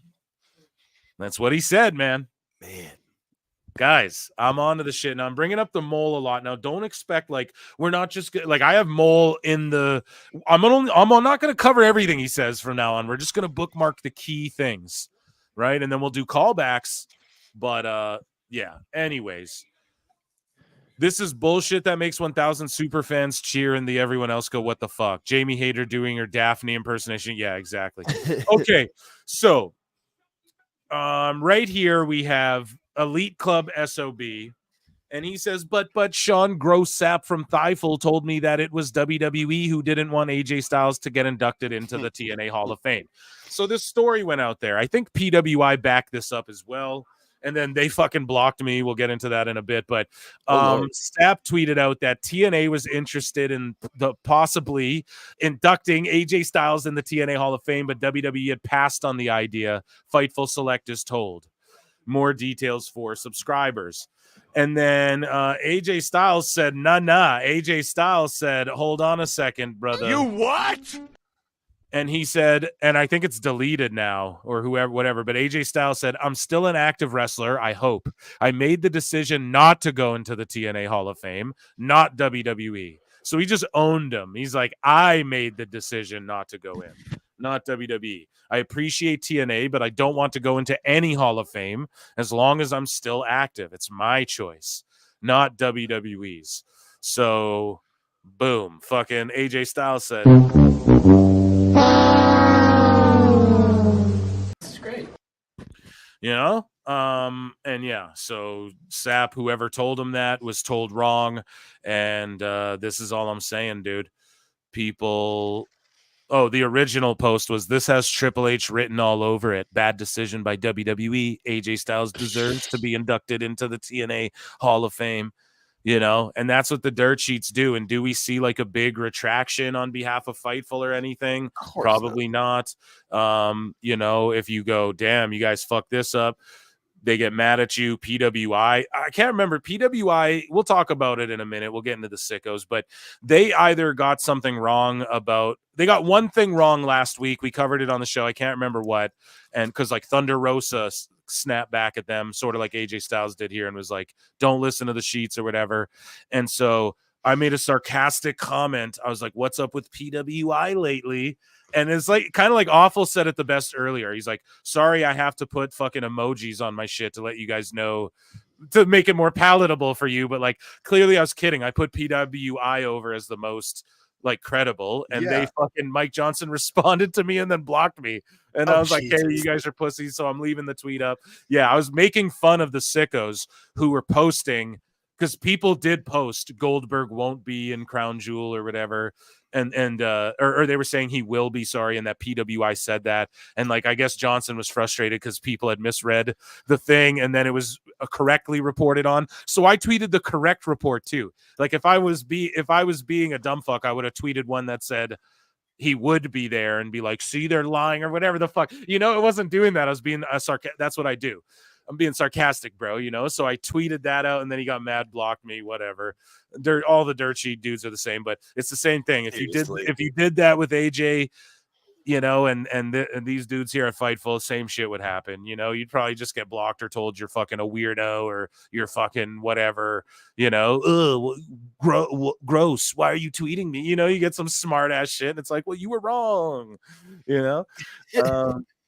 I don't know if PWI's really recovered from the whole Cornette and Brian Last stuff. Well, they went hard on him, you know, and I tweeted some shit out, and I was like, Cornette and them were right. You know, I was being a bitter bitch after, but it's because they blocked me. It's like, come on, bro. I'm literally being so sarcastic. Like, it's not, come on, you know, that's crazy, but it is what it is, man. Pick and choose.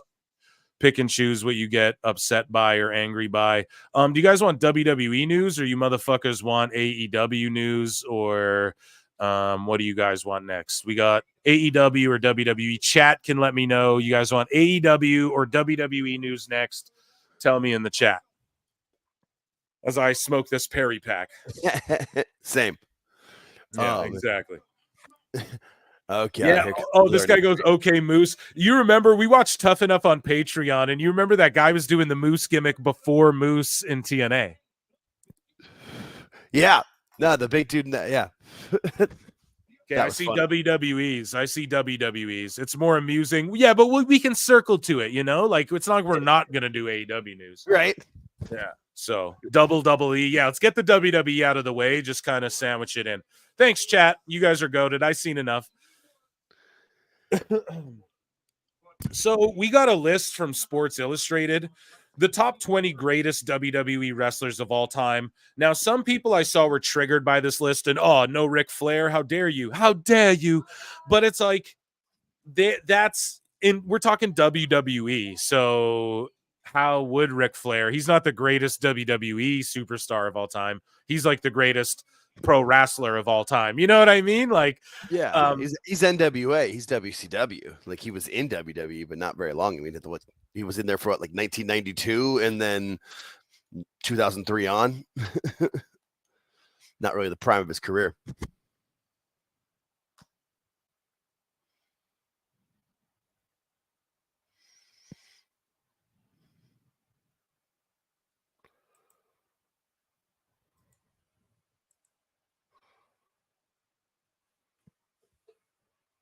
Ooh.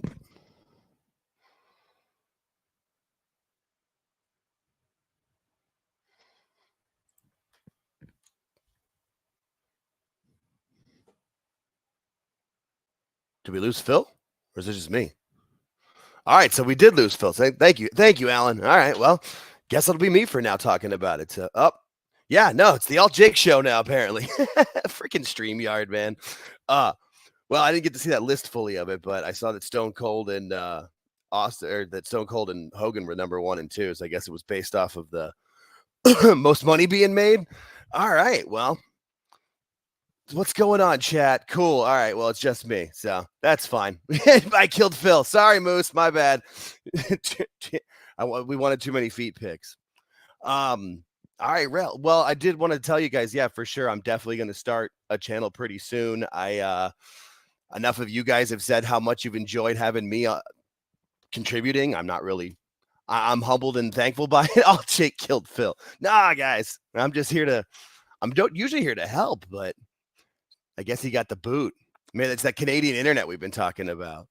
No, but we did the Twitter space, and that's what I'll probably be doing anytime there's a show. If Phil can't do a watch along, I'll jump on a Twitter space, but I'm going to start a channel. You got to hit a minimum number of subscribers and a minimum number of watch hours, but I can record those Twitter spaces. He's back. All right, we got. What's up, dude? It's the Jake Show. Jake Show. When I say so, lay low. The Grayson Waller effect music or what? Dude? Yeah, sorry about that, man. I got A-Dub-T. Yeah, let's go. Well, I got concerned because my internet sometimes gets a little weird, so I didn't.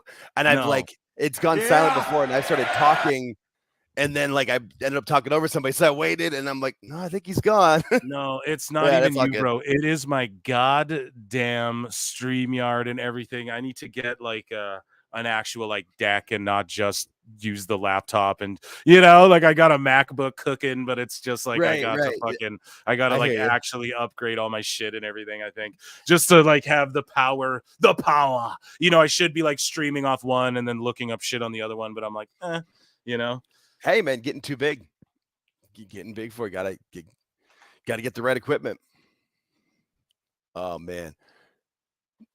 Now this list is pretty interesting though. Oh, did we lose him again? Oh man, freaking StreamYard, dude. Hopefully the recordings stay and there's no issues with those.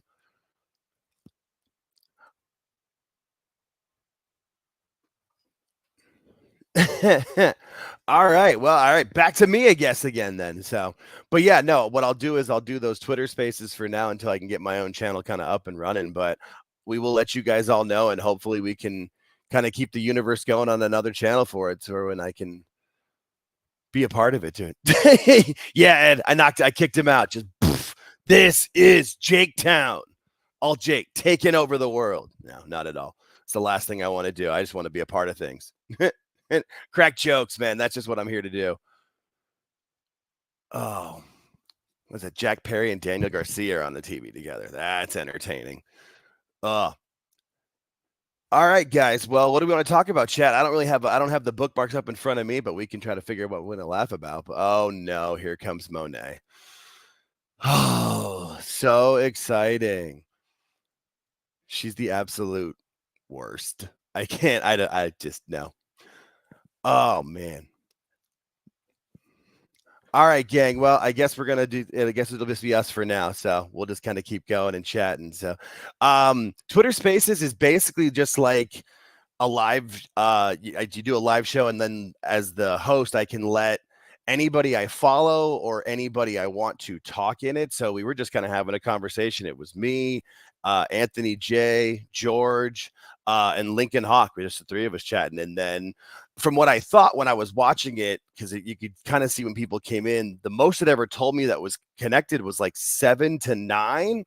And then when I finished it and did the view statistics, it told me that 43 different people were watching at a different point. So that gave me a lot of confidence to the next time I'll do one, I'll make sure to record it and put a little bit more like effort into actually being like a show of some sort and like have a couple of things to talk about and kind of be like, you know, actually bring something to the table. We were just kind of BSing and shooting the shit, but I really expected to be a very small number. But I mean, hey, if people want to tune in and watch, I'm happy to. You know, I'll be obviously a little different in my own space. I'm not trying to be, you know, a copycat of anybody or trying to take over anybody's stuff. I'll be my own little world, but I'll try to involve people, you know, kind of bring us into chats and stuff. Yeah, Phil's back. I'm back again. Yeah, sorry guys. AWT. Hope you guys are enjoying AWT tonight. Yeah.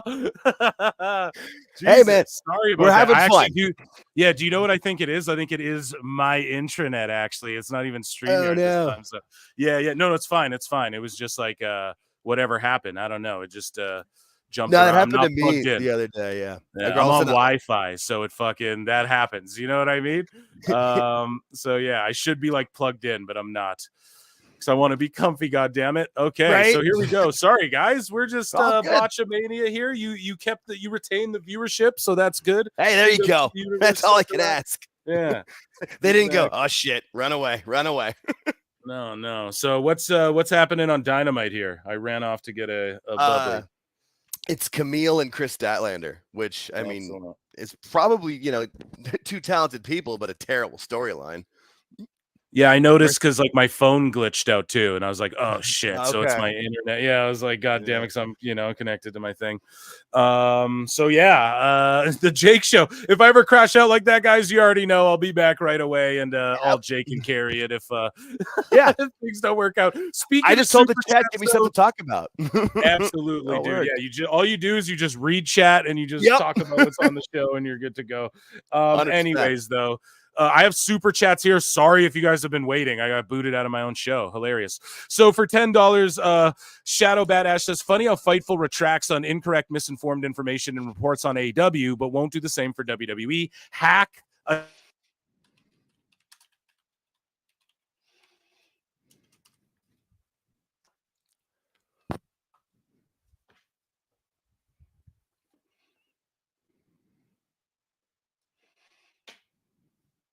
Oh, it happened again. All right. I pulled my headset off for a second to hit my Perry pack and then come back and it's silent again. All right. So Shadow Badass. Funny how Fightful attracts on incorrect information reports on AEW, but won't do the same for WWE. Yeah, no, that's my biggest problem with all of them is that it's like Phil always says, the good for me, not for thee. They want to be journalists when it's good for them and when it benefits those guys. But my biggest problem too is that no one holds him accountable. Like when Dave said I'd be one of the top NFL reporters. No, you wouldn't. They're actually, you know, held accountable and would, if he made his stupid remarks that he likes to make about it, like, could you imagine what they would talk about on SportsCenter? You know, like Scott Van Pelt and all those guys would just eat him alive. So, but what else do you guys want to talk about for it? Yeah, I know plenty. And I mean, what's funny is when we were on one of the live shows, not the last one, but one of the watch-alongs, I think it was the last NXT one, my internet kept dropping on me. Hopefully I can get through this fucking show, bro. What's going on? Goddamn you, internet. Yeah, the worst fucking PWT in human history. We were just rolling with the list, and I'm reading these goddamn. Thank you so much, Shadow Bat Ash, for the $10. Yes, they will correct for AEW because that's the goddamn agenda. You already know what it is. Plenty in Pixel Art says AWT Alt Jake Wrestling Times, the new channel name. Yeah. Oh my god. Thank you. I'm so sorry. I don't know what the fuck is going on. It keeps kicking me, and then it just starts. It just works again. Like 2 seconds later. Then I got to reload StreamYard up, and I'm like, what is going on? But it's all good, man. I'll have a bitch clipping this later, editing Phil. Jamie Earhart for $2 says, Phil going for another quickie. Yeah. I had to pee. What can I say? No, if I got to pee, I just won't. I'm just removing the entire show. Lincoln Hawk says, yeah. Lincoln Hawk says, I bet Coco Beware and Frankie came in at 21 and 21.5. Well, thank you. Yeah. Thank you for that one, Lincoln Hawk. And what does he mean by that, Jake? On the list, because the list was the top 20. Oh, so yeah. And then Frankie 21.5. Yep. There you go. That's a good one. That's a good one. 3 times the charm. Yeah. Hopefully it keeps working. Hopefully when I share, they're like, no, fuck Sports Illustrated. You know, StreamYard's like, you aren't talking about this goddamn list. How dare you disrespect Ric Flair? But yeah, we got Stone Cold Steve Austin, which is like an obvious one, right? Gotta be the number one. We got Hulk Hogan. We got The Rock. We got John Cena. We got Roman Reigns, Undertaker, Triple H, HBK, Bret Hart, Bruno Sammartino, Randy Savage, Kurt Angle, Roddy Piper, Edge, Randy Orton, Andre, CM Punk, Chris Jericho, Mick Foley, and then Becky Lynch tucked in there at 20. Pourquoi, Jake? Why? I mean, I think it seems like they're going with who's gotten over to like the mainstream or like made the most money. And she did have that when she was Becky Two Belt, she was pretty popular. And I remember her on the This Is Sports Center commercials and stuff. So I think that was why she snuck in, is what I was assuming. But hell do I know? Fair enough. I'm seeing in Tony Khan sent MIB after Phil's internet. Legit though. Who did the mole say would? Yeah, who did the mole say would win this match? Exactly. And yeah, I am paying attention as best as I can, even though the internet's trying to mess with me. Yeah, it's good. I'm still here. Don't worry. But it was definitely, we were being sabotaged. They're taking us down. We know too much. But yeah, Becky, she will come back. She's never signing with AEW. That'll never happen. Chance. No, she's enjoying raising her daughter right now, and she can come back any point too. Like, she knows that whenever she wants to, she'll be figured right back into the main event. Yeah. Is she even coming back more than Phil because he keeps leaving? Yeah, I'll leave you first. Okay, so whatever, that whole list thing was fucked. Here is Devon, the Reverend Devon, in Trick Williams' new music video and Ethan Page diss track. You see, this Sunday, I said this Sunday, is Halloween Havoc, right? And you know, I was given a vision, and that vision was that my brother Trick is gonna stomp Ethan down to the ground. So, brother Trick, so you think you want to spin the wheel and take Trick Williams all the way to the devil's playground? But the idea of having a match with you makes it's so dope that they're like rap battling as part of their feud. I want to wash my hands with holy water and smacking the hell out you. So you down with the devil? I rebuke that. Think you can beat me? I rebuke that. I rebuke that. I rebuke that. I rebuke that. I said, do you want a chicken whooping? I said, do you want a chicken whooping?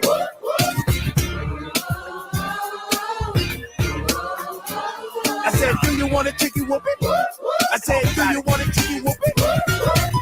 Sick and tired of his hearing. His name is Ethan. Yeah, was sitting all the time. You think he bitching? Every champ wants to lay around and play around. And it's awesome because Trick did like a church rebuttal to like Ethan Page's like I'm evil Chucky doll devil thing, you know? So that's awesome.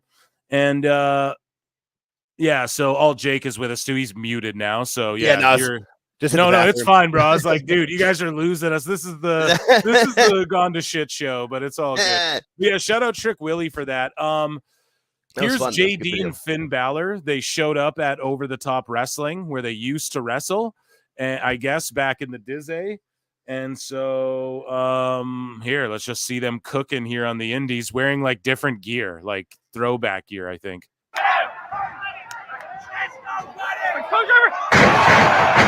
Hey.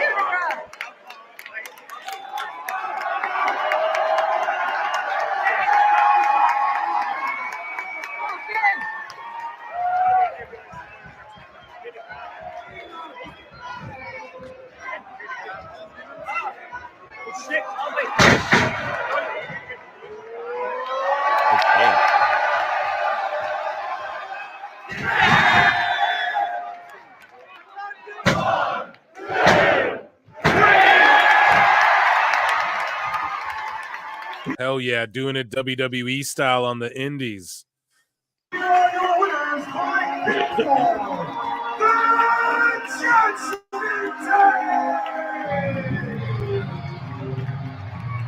How cool is that? And they defended their fucking WWE titles, I'm pretty sure, too. Yeah, that's what I heard.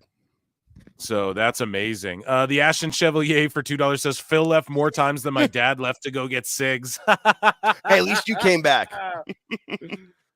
You and me both, brother. Andre Adams says, for $2, says, Mercedes got her fit from the Dollar Tree. What? Oh, my gosh. Yeah, so Camille is just useless, huh? She's just like the worst heater ever to ever be a heater. Apparently, they've done nothing with her this entire time. It's so sad. She's been made to look dumb. She's been made to look dumb, and she's lost. You know, and made to look weak. What? Yeah. Dumb, weak, and lost. Welcome to AEW. Jesus. So, pro wrestling is so funny, man. Triple H didn't want to go out, but once his music hit, he had no choice. So I don't know. Just look at how fucking casual Triple H is. This is why he's in the position he's in, guys. Is because he sits here because he's so chill. He's just watching everything. You guys will see this. This is exactly, and then he can just get up casually like this, go out there and do his promo with Randy. That was like an amazing promo and everything, you know? Triple H, please, sir, come on down, because if I didn't know any better, I would swear to God that I thought you were protecting Kevin Owens from me.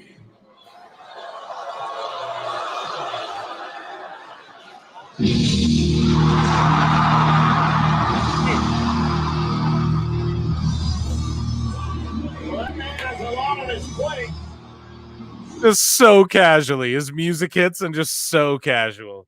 He just gets up and he's like, all right, time to go. Imagine Tony. He'd be bopping around. Yeah, Tony'd be like, oh, yes, I want to puke. Yeah, let's do it. On the All Access, Britt Baker's like, yeah. Oh, God, I want to puke. He's like, yeah, let's do it. Let's do it. Oh, I feel like I'm going to puke. Let's do it. Yeah. Jesus. So rumors are circulating that Obafemi has said his goodbyes last night at Halloween Havoc to the NXT roster. The belief is that he may be WWE Raw bound potentially as early as tonight. What are your thoughts if true? Well, that is what the Mole said. So I don't know, guys. I was tagged in this by Mike Glass, flutes and a laughy. AEW neckbeard says $14.99, please. From Wrestling Observer Report, WWE passed on potential AJ Styles TNA Hall of Fame induction, and we saw Sean Ross Sapp get owned with that already. Everybody, Meltzer regurgitated Sapp's story, and it turned out they were all wrong. It was AJ Styles himself who turned it down. So dummies. Breaking: Roman Reigns will team with the Usos to take on the Bloodline at Crown Jewel. I cannot wait for that shit. That will be awesome. Amazing. Gabe Sapolsky will be a part of those overseeing the WWE ID program. In recent years, he's done a lot of scouting at different schools and independent events. Oh, Jake, why don't you let everyone know who the fuck Gabe Sapolsky is? He's Paul Heyman's protege. I mean, that's essentially who he is. He did everything with Paul Heyman. He was the one. That's why CM Punk's in that picture with him. They ran OVW together, and then he went off and was it Ring of Honor that he did too? Yeah, I believe so. Yeah, that's what I thought too. Yeah, but I mean, basically, he's Paul Heyman's protege. All you need to know. Yeah, and so a great guy to bring in the WWE ID program. So WWE listens to PWT confirm. But like you guys, how hard have I been telling y'all? Hey, they're gonna sign up indie guys.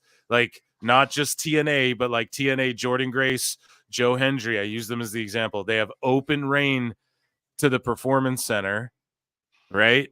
But WWE gets first dibs on them, which the UFC does that shit as well, you know? So they go and scout guys, they find guys, they put them on like a Dana White looking for a fight, or they put them in the Contender Series, and then, you know, they like they either sign them right away or they go get another couple fights, and you can go train at the Performance Institute, and then when at the PI, and then we get dibs on you though, type shit. You know, now I don't think they put it in contract like WWE is, but this is entertainment, folks. So it's a blend of both. You got to kind of you got to scoop people up. In the TV world, they do that all the time too. Oh, you're a funny comedian. What they used to do, they just sign you up to a development deal, give you money, and not do shit with you so no one else could do anything with you. You know what I mean? They just did it so they had you in case they could use you. You know what I mean? And it makes sense. That's what you do when you're like a global thing like WWE. And so Triple H is also a big fan of the indies, man. He worked like the 90s indies for what they were before he got into like the WCW and WWE and all that. So anyways, though, some people are mad at the WWE ID program. We'll see what the wrestlers have to say about it. They're all Jake. So Zilla Fatu, one of the people who I told y'all is, so he's another example I've given you guys, right? He works with Reality of Wrestling, Hog, I'm pretty sure all of these companies, right? But what he's done, so we have the Bumbleclot, the White Pool Clan are beating people up backstage. So eyes on that, folks, while we're talking about Zilla.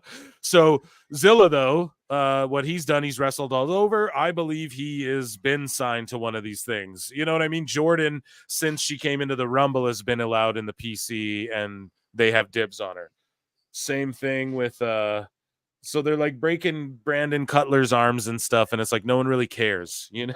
No one likes that guy, you know. So it's with that shitty beard, no one's not winning fans over by doing this. But this is why the Bucks will come after the Bumbleclaw Club right here.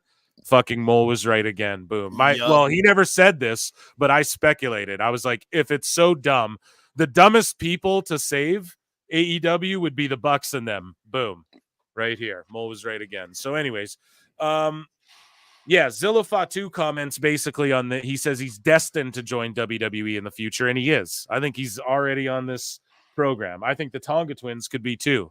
But he goes, I would love to be there with my family, but Triple H, the creative team, the whole WWE organization, they have a way to incorporate me. So whatever they want, whenever they want to incorporate me into the storyline, or me doing my own thing, or me and R-Truth, you just never know. That's awesome. So right now, I just can't call it, but I know I'm destined to be there. You are, son, and you will be, and I cannot wait. And this guy, man, I'm telling you, a guy who's improved, taking his body seriously, you know what his goal is. That guy will be it one day. It'll be him and Jacob tearing it up. So WWE announced the launch of WWE ID, a first of its kind developmental program for independent wrestlers, creating a pathway to a WWE career. And this means more than just wrestling. Oh, the indies are dead. No, they aren't fucking dummies. This means they're going to scout producers, commentary, referees. They're going to scout, hopefully, managers and valets again. God damn it. I'm going to keep putting that over till I'm blue in the face. But they are going to scout the future of the fucking industry. And what did I tell you guys? People were like NXT Japan and all this shit. Maybe they'll do like a NXT Japan Performance Center there maybe one day. But I said, no, they're just going to have all these companies, Marigold. They name them right here, okay? They're going to work. I even named Reality of Wrestling. They're already doing this with Booker T. Booker T will find. Do you not think Booker T will get on the phone and say, you guys should dibs this guy? You know, watch this guy and sign him up now. Like, obviously. Yep. So it's like, and then Cody Rhodes was obviously going to do this. I already put this out there too. If you guys go back to when Dustin Rhodes started his wrestling school there, I went, I don't know if it's because Cody's shit is more tied with WWE, and that's what it is, man. Cody was obviously, and then we see Ricky Starks training with Jade Cargill on social media, you know, like the other day they tweeted each other training together there and stuff. So yes, of course, Cody's gonna make the Nightmare Factory, be his feeder system for WWE and all of that. Of course, that's gonna happen. Then so this is their statement, but basically I predicted all of this shit. Call me Mystic Mox because I see these things. But yeah, it's like they listen, confirmed, and it's amazing that this is happening, and this is good. I'll explain why. I have Sean Ross Sapp's statement of him explaining and bringing up some decent points. However, I feel like I can refute them. I'm going to do that. But WWE has announced the launch of WWE ID, a first of its kind developmental program for indie wrestlers, creating a pathway to a WWE career. Benjamin versus Swerve is going down. Let's keep a lookout for Lashley. Anyways, in addition, they have formed partnerships with the following schools: Booker T's Reality of Wrestling in Houston, Cody Rhodes' Nightmare Factory in Atlanta, Seth Rollins' Black and Brave Academy in Davenport, Iowa. Shout out Zicky Dice. Elite Pro Wrestling Training Center in Concord, New Hampshire, and Knock X Pro Academy from LA. So all over the place, all over the map. And awesome, partnering with the right people, and people saying like Becky's gonna sign with AEW. Is she? When Seth's fucking her husband's school is being used as a developmental feeder system now, you know what I mean? You guys why the fuck would she ever leave WWE? She even said as much on Ariel Helwani's show. She's like, no, I'm not leaving WWE. And then he's like, well, so you wouldn't go to the other place? And she's like, well, listen, I'll listen to offers. And it's like, Ariel, stop blowing up her spot. She's going to levy Tony Khan's millions. Like, she's going to get more millions out of WWE, you asshole. She's not trying to negotiate in public. Yeah. Yeah, but it's his job. It's his job. Super chats, I see you. I got to get through some of this, though, because of the blackout situation there, but I will get. So, Ian, you got tagged in this, along with Julian Weeks from Pete in Texas. Shout out Pete and TX. He says, these TKO guys came in with a plan. We know most of the UFC fight camps where fighters train. Why not schools where future WWE talent can train properly? Exactly. And so WWE launches new indie wrestling developmental program, and Booker T's Reality of Wrestling. We read all that. So WWE, part of TKO Group Holdings, today announced the launch of a first of its kind, blah, blah, blah. WWE ID is the latest in our efforts to identify the support the journey of up-and-coming wrestlers. Now, if there wasn't an indication, they're still doing NIL program, by the way. That's not going anywhere because that was a good thing Vince came up with, but he wanted to completely stop doing indie shit. Look no further if you're wondering, like, if you're looking around for Vince and where's his fingerprints, they're gone. Okay? Fucking Omos is off TV and they're looking at indies again, HBK and Triple H, So, yeah, following the 2021 launch of NIL program, WWE ID has been constructed to support independent following the launch of the NIL, the same way they're developing NILs, they have a new system in place for the fucking indies. Who called it? As Brendan Shaw would say, called it. Just under the program, they'll provide prominent independent wrestling schools with the WWE official designation, the goal of providing new trainees and existing talent at these select institutions.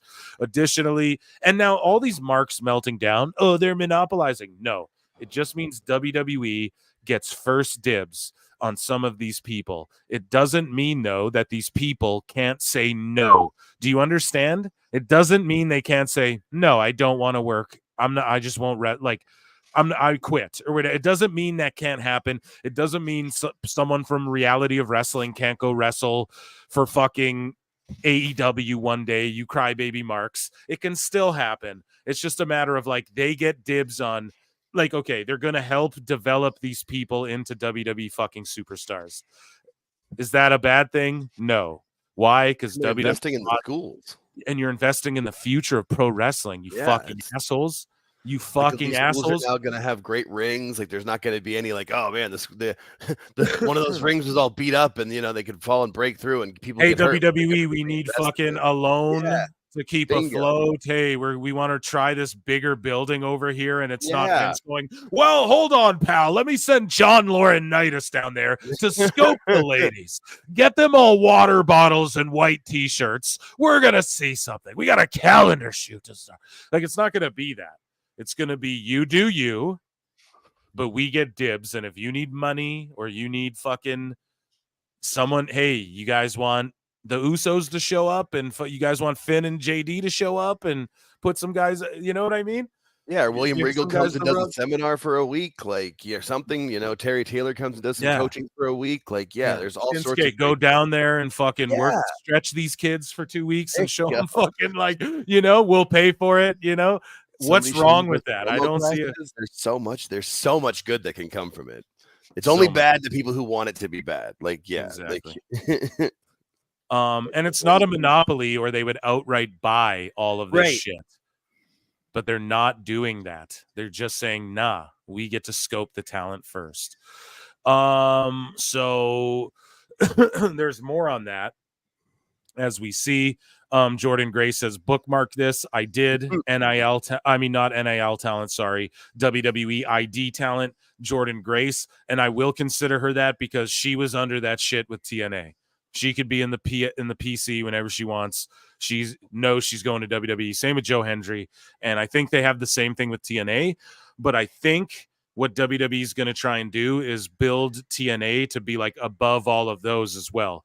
Because think about it. You can work with the Rhodes Wrestling Academy or whatever the fuck. And then think about this. Hey, let's put this guy on TNA and see how he does on TV. We can train him here and then he can show up in NXT. Or this guy's so hot, we got a new gimmick. We're going to bring him in right to main roster or whatever the fuck. I don't know, but it's all planned out. And to me, Jordan Grace and Joe Hendry are like the first people that you could say it's an extension of what NXT Black and Gold was with Adam Cole and shit, essentially. It really is. But this time, I think it'd be smart for TNA to sort of work with WWE, but stay their own thing. And because they're getting hot, man. So she said, bookmark this. I did. And I quote tweeted it and said, that picture will beat the shit out of you. Yeah, absolutely. So I got to quickly transition to the Sickos folder for a few things here in regards to the whole fucking what is it called, the NIL WWE ID thing. So here's some of the Sickos reacting. Elite Drones, they're mad as fuck. Or sorry, these aren't the Sickos, these are the wrestlers, pardon me, reacting to the news. I Am Kylie Ray goes, yo, big love. And why do you guys think? So she showed up in WWE, did a match on Main Event. They changed her name, made her a graphic, shoehorned her into the main roster to try her out right away. And then she said it wasn't for me. And she deals with whatever she deals with in her personal life, right? Yep. And so she's crying because this is a way for her to be like, damn, I can be in the WWE family, which is probably my dream. But maybe I'm not ready for that stage and I like just work in the indies or whatever. Like, WWE's got her phone number. Look at Kylie Ray. She's super happy for it, right? Here's a guy, Ricky Shane Page. Shout out the early days of PWT. We cover him a bunch. You don't know how badly the indies needed this. This is awesome. And it fucking is, man. And then here's another Vert Vixen who's been on AEW before, Ring of Honor. This is amazing. Right? Here's another indie talent going, Dylan Lesson going, this is huge. It's game time for us indie wrestlers. I'm always ahead of the game. It's time to take off to the top. And that's what I'm talking about, man. These people want it to take off because it means more money for them. And all WWE's doing is injecting their hotness into the fucking indies. Instead of just pricing wrestlers out and saying, no, you can't go there. They're going to work with these talent. Now, Booker T's going to Booker T. He's going to book Reality of Wrestling the way he books it. You'll see some Lexus King floaters. You'll see guys like Zilla floating around who have prior commitments and shit. But it's just a place where they're going to groom people and get them ready. No Diddy for fucking. Sorry, man. I had to. You can't not do it. For like NXT or the main roster, man. So if you're mad about this, it's crazy. Now there are some points here. SRS fucking brought up, and we are going to see here some other people, I think. So Thurston, Press release here. WWE launches new indie wrestling development, and this guy goes, Performance Center is over 10 years old. It has failed. We will now go back to previous development concepts. Bro, what the fuck, man? This is a modern concept, bro. It's super embarrassing. And this guy goes, and I tweeted, I go, you just made my sicko segment this week. And then this guy goes, can I add that I really do not like AEW? I dislike being called sicko because it ties me to that fan base, and I do not want to be that. And then I go, hey, man, if you're in the IWC talking shit about wrestling in any capacity, you're a sicko in my book. And this guy goes, don't think critically, just consume product and wait for more product. And I go, exactly. Like when TK books 2 guys from one faction in an 8-man tag team with 2 guys from another faction to take on 2 guys from 2 different factions and a set of tag team partners. And the winner gets a shot at an ROH singles title, just eating shit willfully, I tell you. And then this guy quote tweets me and goes, yeah, man, I don't care if you criticize AEW's booking. It's not the best. But how is what you're saying different from the talking shit about wrestling? You were just complaining about someone else doing 2 posts above this one. And I go, it isn't different. I'm a sicko, bro. We're all sickos. You just get triggered by fun. Yes, I had to bring it, guys. And I'll give myself And I got some super chats. Sorry. Phil leaving like Kai and Tai in the 2000 Royal Rumble. Yeah. Yeah, it was a shitty landing. Aaron Rowland for $5 says TK could have done the indie thing years ago. Exactly. He's just mad because they're not doing it first. And when TK fronted like this is what he was going to do, they were all about it. All the marks going, imagine if TK buys up TNA and Ring of Honor and fucking Stardom. Like they were all saying that shit. It's okay when Tony Khan does a pay-per-view. Wrestle Dream with New Japan, CMLL, Stardom, and fucking Ring of Honor. They all love it. But then WWE does the same thing and they're all mad. It's so corny. Pete in Texas for $5 says, so crazy how people won't have to jump from a shitty scaffold off a shitty ladder through a flaming piece of jagged glass onto concrete to get noticed. Preach to him, Pete. It's so true, dude. That's so funny. Into the business. Don't. It's the funniest shit ever, dude. You ain't hyped for $2 says groom them right for the big time. No kidding. Yeah, you were right on it. Right when we were, I said it, but you said it after. We're on the same wavelength, folks. Chat is undefeated. Always. So we have more on this though, right? I have a speaking of moron, Sean.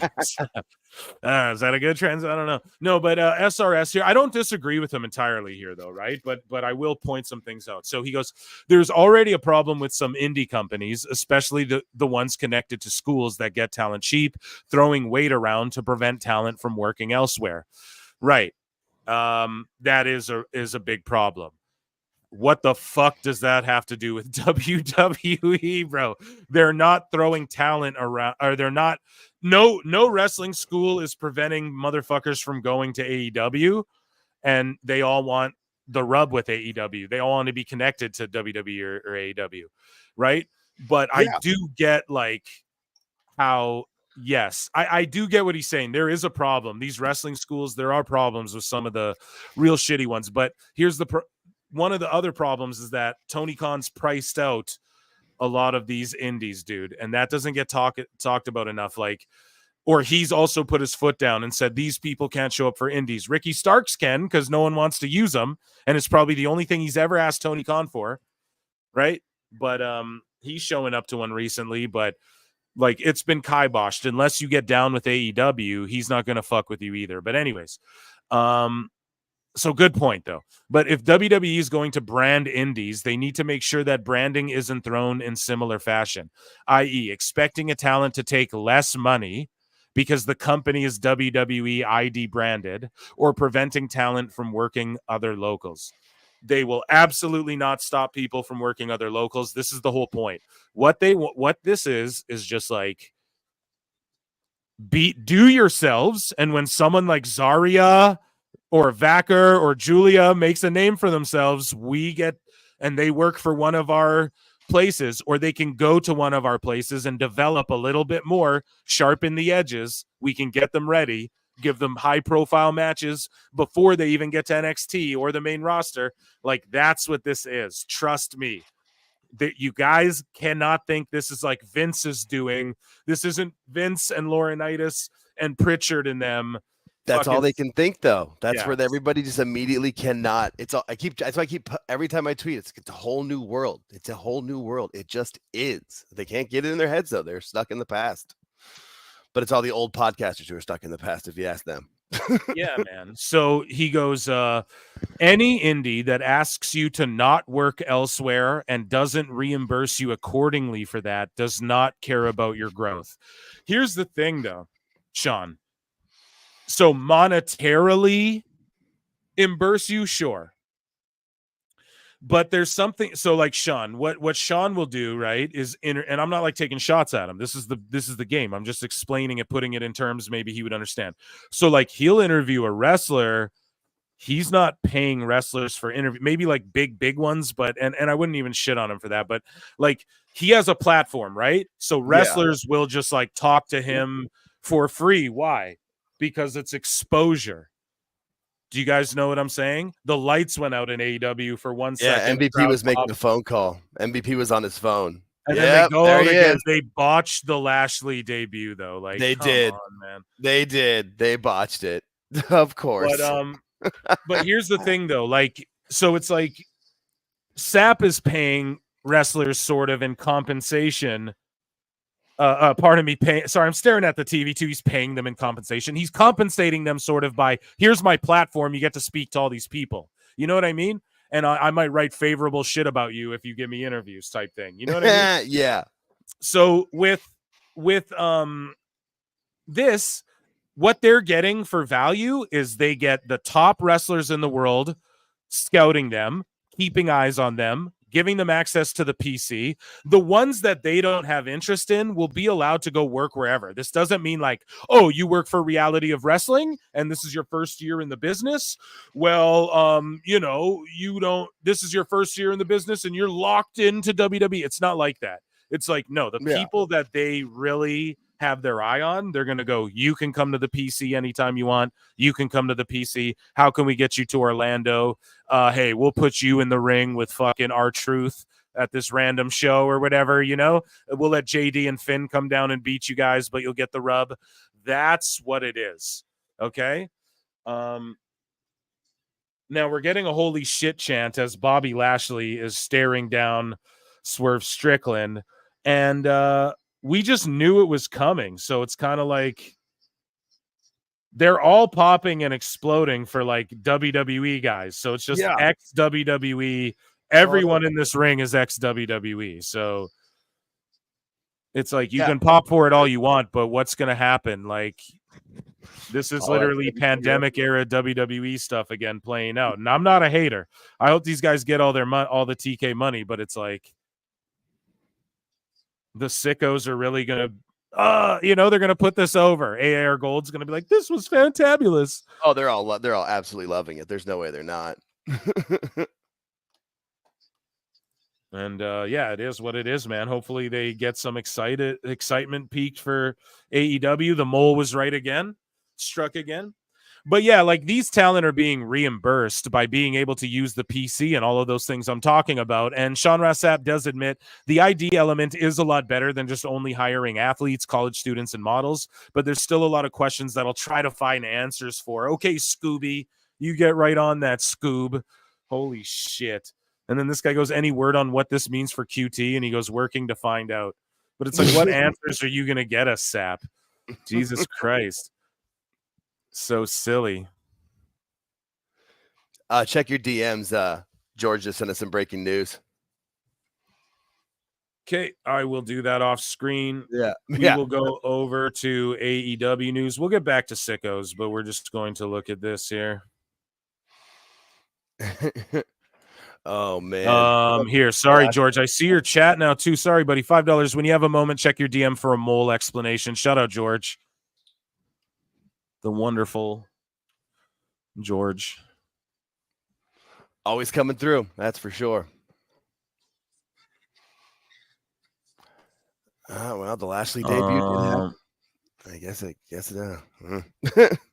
whoop-de-doo. So here, I'm gonna read this.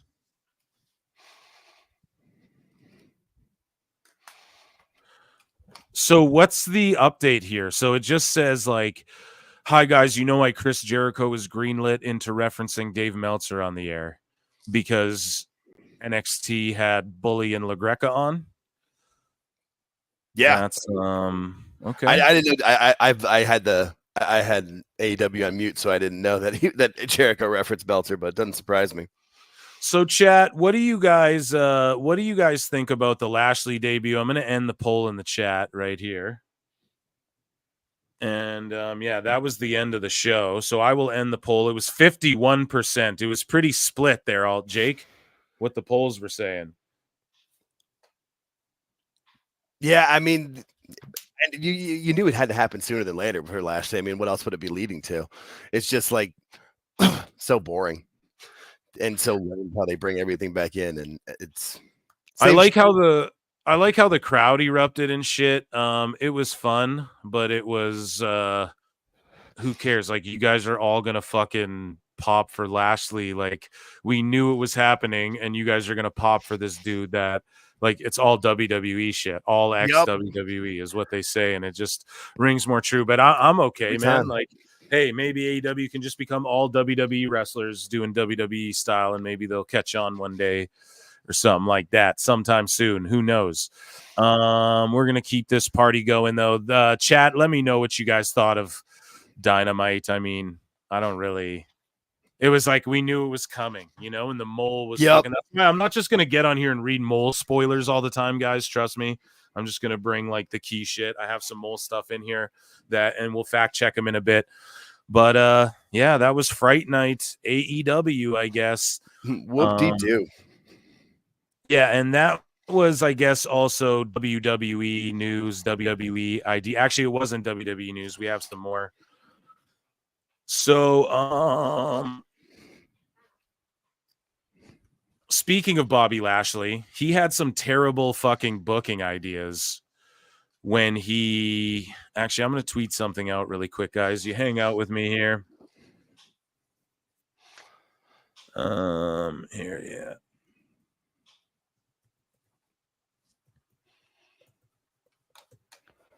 Man, it's you keep wanting them to do something more original there, but everything's always just rehashing either old storylines from WWE or unoriginal stuff that they always do. They're back in business. But they're Bobby Lashley, he ironically had some fun these really bad ideas in WWE, a few of them. And I brought a few of them to the show, and I want to highlight, like, man, this guy's really on some shit here. And Lashley had some ideas for a potential feud with Gunther. And he says, when Gunther was rolling, there was one thing I wanted to do with him. And everybody would have been like, oh, if we were still the Hurt Business, I was like, I want to roll up on him, and I want Gunther to say, people like you don't deserve a chance at my title. People would have been like, what did he say? We would have towed that line. If you think about the German and these black dudes, is there a little bit of racial tension there? We didn't have to go there. What do you mean by people like you? He could be like older guys in wrestling. The crowd would have been like, did he say that? Then I was going to say, I think you look familiar, and do one of these. And then he held his thumb up to his top lip, indicating a Hitler mustache. And there it is. I don't know if we could have went there, but if we could have, there are so many things you could toe the line with there, and it could have been a huge feud. And I'm just sitting here like, bro, what? And Triple H obviously wouldn't do that dumb shit. And no wonder, like, they weren't using bro, is this your idea? Well, you can do that with John Moxley and the Neo Moxley clan over in AEW pretty quick. And so it's funny he just debuted. I wanted to bring some of these ideas. Hopefully we see some of these play out in AEW. He goes, Lashley says he tried to get Bianca Belair to join the Pride. And he goes, there's so much of an inspiration. She's so much of an inspiration that she just can't. And like Bianca going heel, I don't know. I'm not into that at all. I think she's too especially like back then when it would like when they were first doing that, she was like she's still completely over, but she's the female face of the company. She's in the Slim Jim ads. She's all over everything. Yeah. She got the show with Montez at the time too. Yeah, she couldn't just go heel. Yeah, she just can't for a while. And then you look at Omos. So Bobby Lashley says that there were wrestlers in WWE who were trying to get Omos fired and trying to make him look bad to the office because a couple of people had been hurt working with him when he first started on the roster. But Lashley wanted to work with him because Lashley had the mentality that Omos would be an obstacle for him to overcome. Same thing like Brock Lesnar, right? And yeah, I don't know what to even say about this. I guess just hopefully that's not true. We haven't seen Omos around. Omos to AEW confirmed. Maybe. I don't know, maybe not. Maybe that's stupid.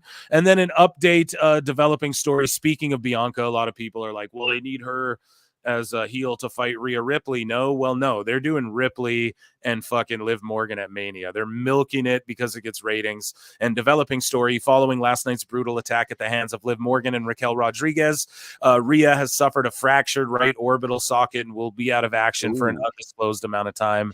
They're milking. She'll come back at the Rumble, win that shit. You know, did she win it last year too? I think she could be the first lady to win it twice in a row. Is that a thing? Yeah. Right? I don't think a woman's won it twice in a row, but yeah, so I don't am I wrong on that, guys? I don't know. Maybe, but who cares? She could be the first to win it three times total or twice total, like for a woman or whatever. And that was WWE news, guys. Round of applause for WWE news. Let's get into AEW news here. I'm gonna go, but this was so much fun. You're gonna take off? Yeah. My wife's cooking dinner. It's it's 7:15, so I gotta grub, get some food down my throat. Sounds good, all Jake. You take it easy, brother. Thanks, guys. Oh, sorry. What were you saying, all Jake? Sorry, I cut you off there, buddy. Oh no, I was just saying, always good to be a part of it. Always fun. Have a good one, guys. Alt Jake 2 on Twitter, ladies and gentlemen. Round of applause for Alt Jake.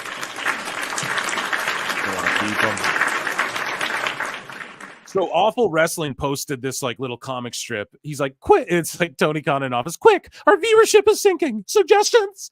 And then this guy goes, rage tweet more. WrestleMax.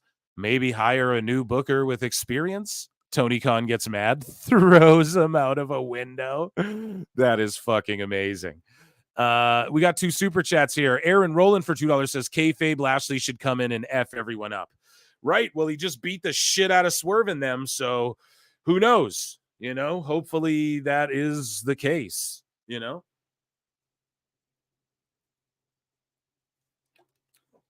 They had Benjamin lose to Swerve, which isn't so bad. Swerve's really bulking up to hang with the big boys. Hopefully they do something, but it's all ex-WWE. What can you say? You ain't hype for $2 says paying just to say I'm done with AEW speaks volumes.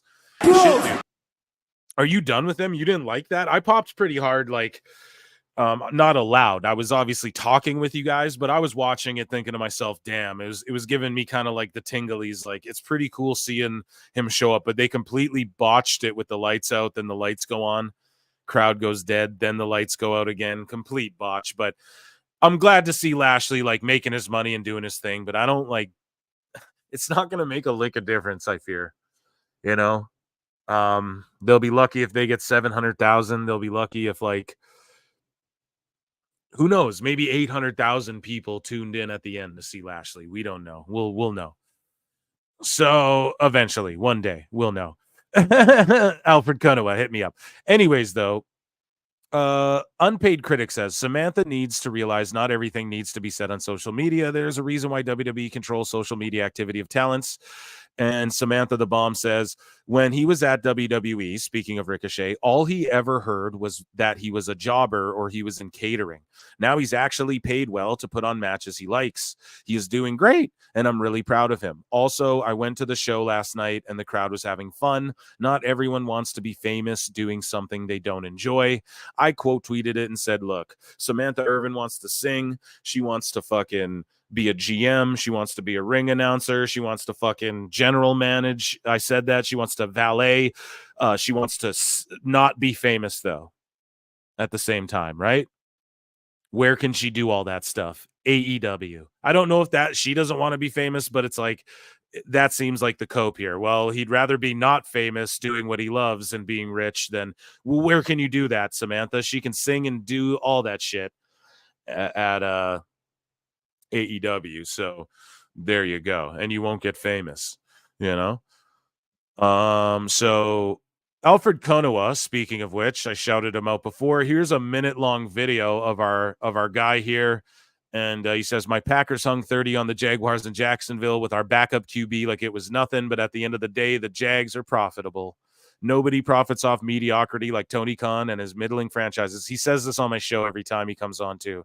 He's like, nobody fucking fails upwards like the Khan family. Let's watch this. He was the king of mediocrity. Then the predictable happened because Tony Khan's Jacksonville Jaguars lost at home to my Green Bay Packers. The Packers beat the Jags with not one, but two black quarterbacks, like how African NXT dog walks AEW Dynamite every week. The Jags overpaid Trevor Lawrence, who's not that guy, pal, trust me, and they built an expensive roster that on paper should be competing for a Super Bowl. But at 2-6, they're in the middle of a losing season. The 6-2 Packers are the youngest team in the NFL and got that W anyway. Just like how African NXT is filled with young, promising talent that's overachieving and drawing better numbers than AEW. Better leadership, better brand, Papa Sean. But at least he's right. And sorry if it's repeating through. I had to get a drink, but we're watching this through again. The Jags are profitable, just like Fulham FC and AEW are profitable. Tony Khan has mastered the art of profitability through mediocrity. The Jags made almost $140 million in profit despite being in the league for 30 years and never playing in a single Super Bowl. Get it how you live, touchdown Tony. Get it how you live. This is just like Donald Sterling having all those profitable Clippers teams, despite the Clippers being named the worst franchise in all of sports. Donald Sterling has since been outed as a racist, and for those reasons alone, Sterling seems like the type of guy who would book a skinhead stable in his main event too, because... Yeah, Alfred's always just owning these motherfuckers. That's an amazing one. So, booked for the Full Gear Zero hour, AJ of the Costco guys will take on QT Marshall.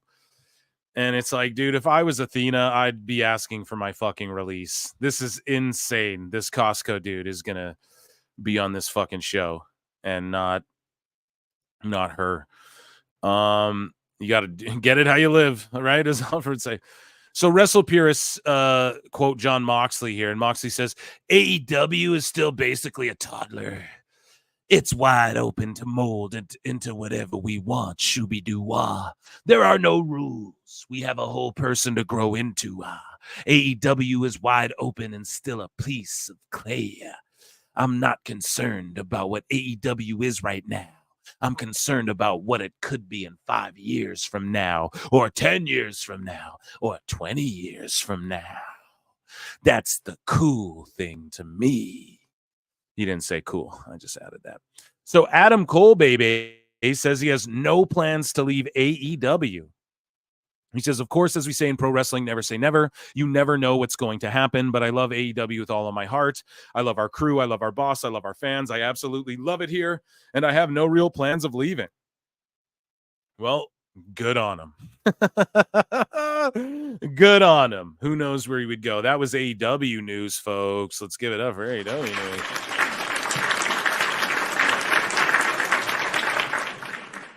So again, I'm going to leave it to chat me up here. Oh, come on now, chat me up here, chat. And let me know, do you guys want Sickos or you want Dave Meltzer first? Which one we're doing both. Let me know which one you guys want. I'm waiting. There's probably a bit of a delay. Costco guy was on Tonight Show promoting the match. Wow. That's actually really cool. That is actually really cool. Good for them. Meltzy, everyone. Sickos last. Yeah, we got to save the sick. We got to try and keep our food in our bellies last.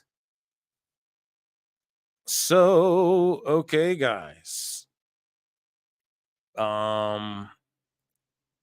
It's time. I want to see flutes in the chat, obviously. Let's get them flutes ready.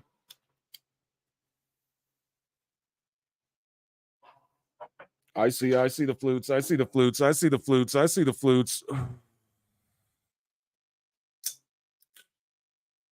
Okay. it is time for everybody's favorite segment.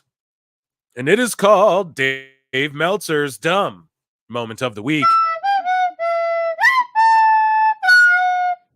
A Diet Dave's Dumb Moment of the Week as I drink a Diet Cola. Right? Because Dave's actually right about one thing. Now, we don't have a lot of Dave to even get to today. Well, maybe there is actually. So good handful of things. But Dave Meltzer listens to PWT Confirmed. I actually quote tweeted and said Dave Meltzer reads PWT Confirmed.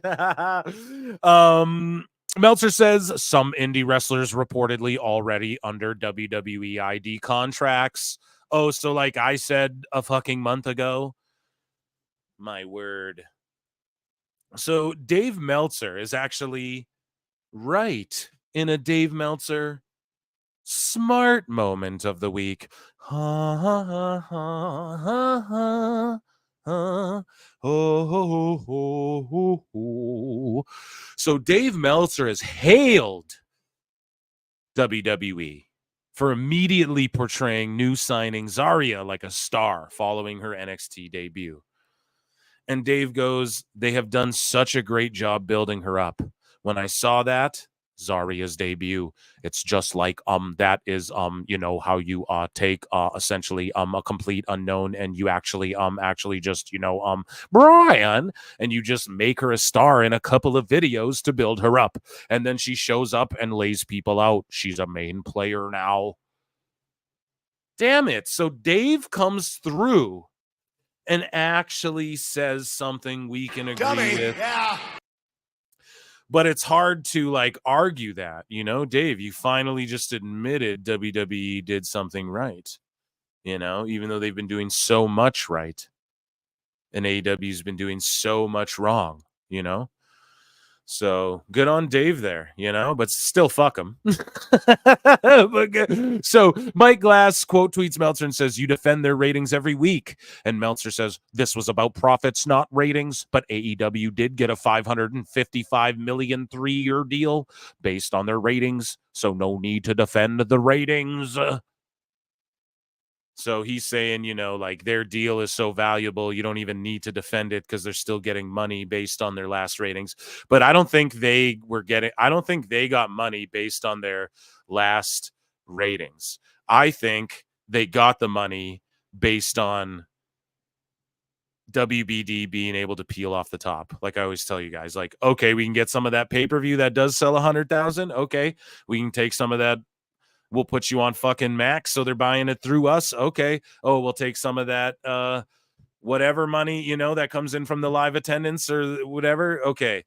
I think that's more or less why they got it, and they probably own a bit of it, or we know for a fact they do now. So I don't think it's based on the ratings, that deal, Dave. I don't think it's based on that at all. I think it's based on like a business plan and where they see them, where they could actually take this thing down the line. And like wrestling is hot. It's just AEW's not. Guan. So hopefully, I don't know, that Hurt Business, that was a good debut for Lashley. We can't lie. You know what I mean? But moving along here. Dave Meltzer said, what? You what?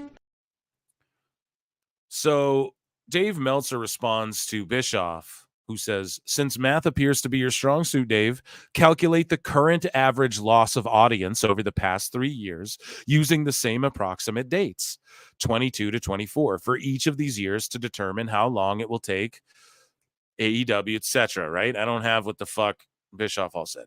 But Meltzer goes, actually,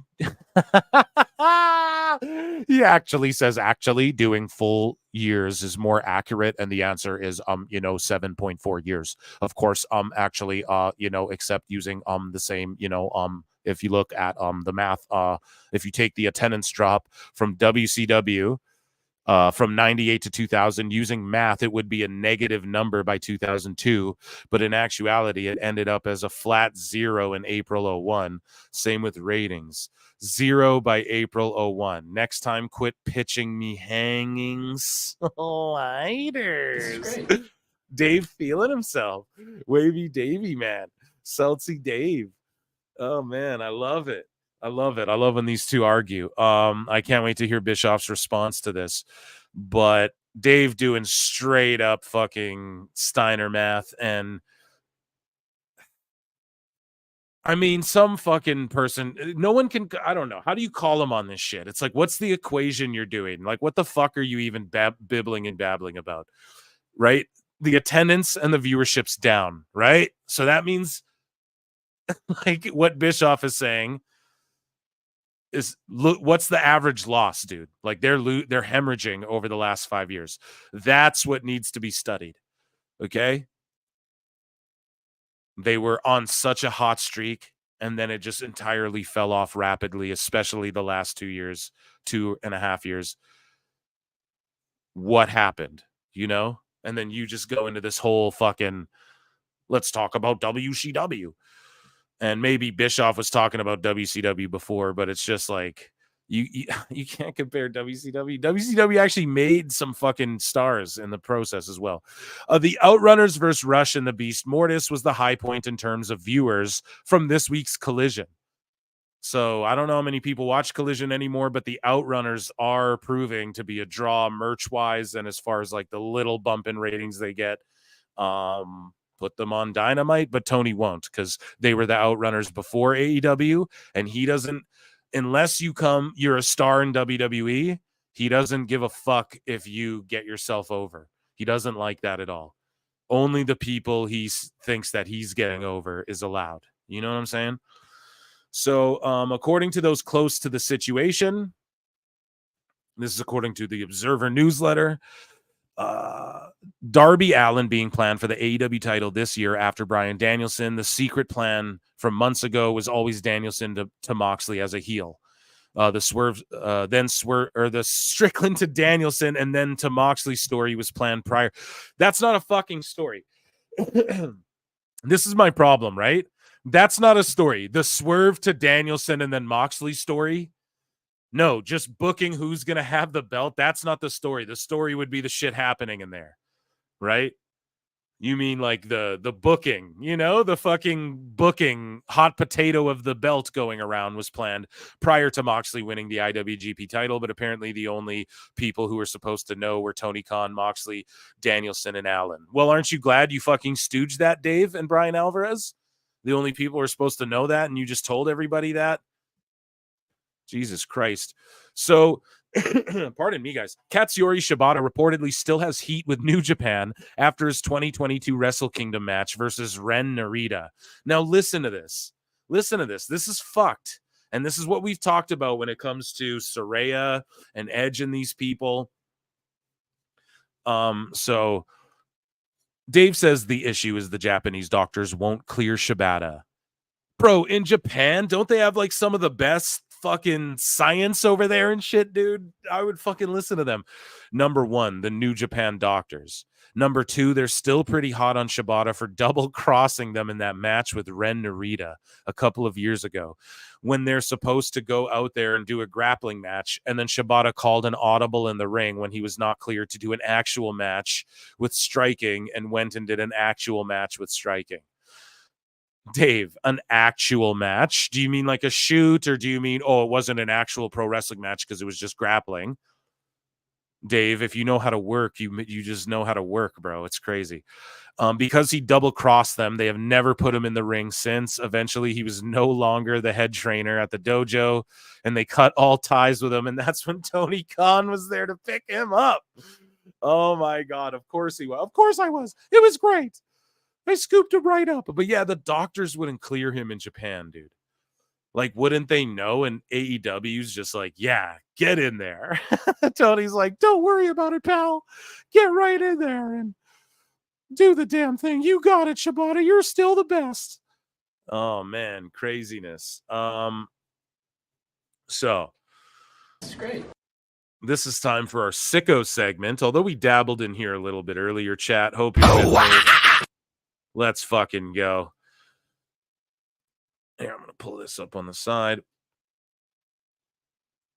So, you know, we got Wrestle Cringe saying AEW gave TNA Kenny Omega to wrestle on multiple shows.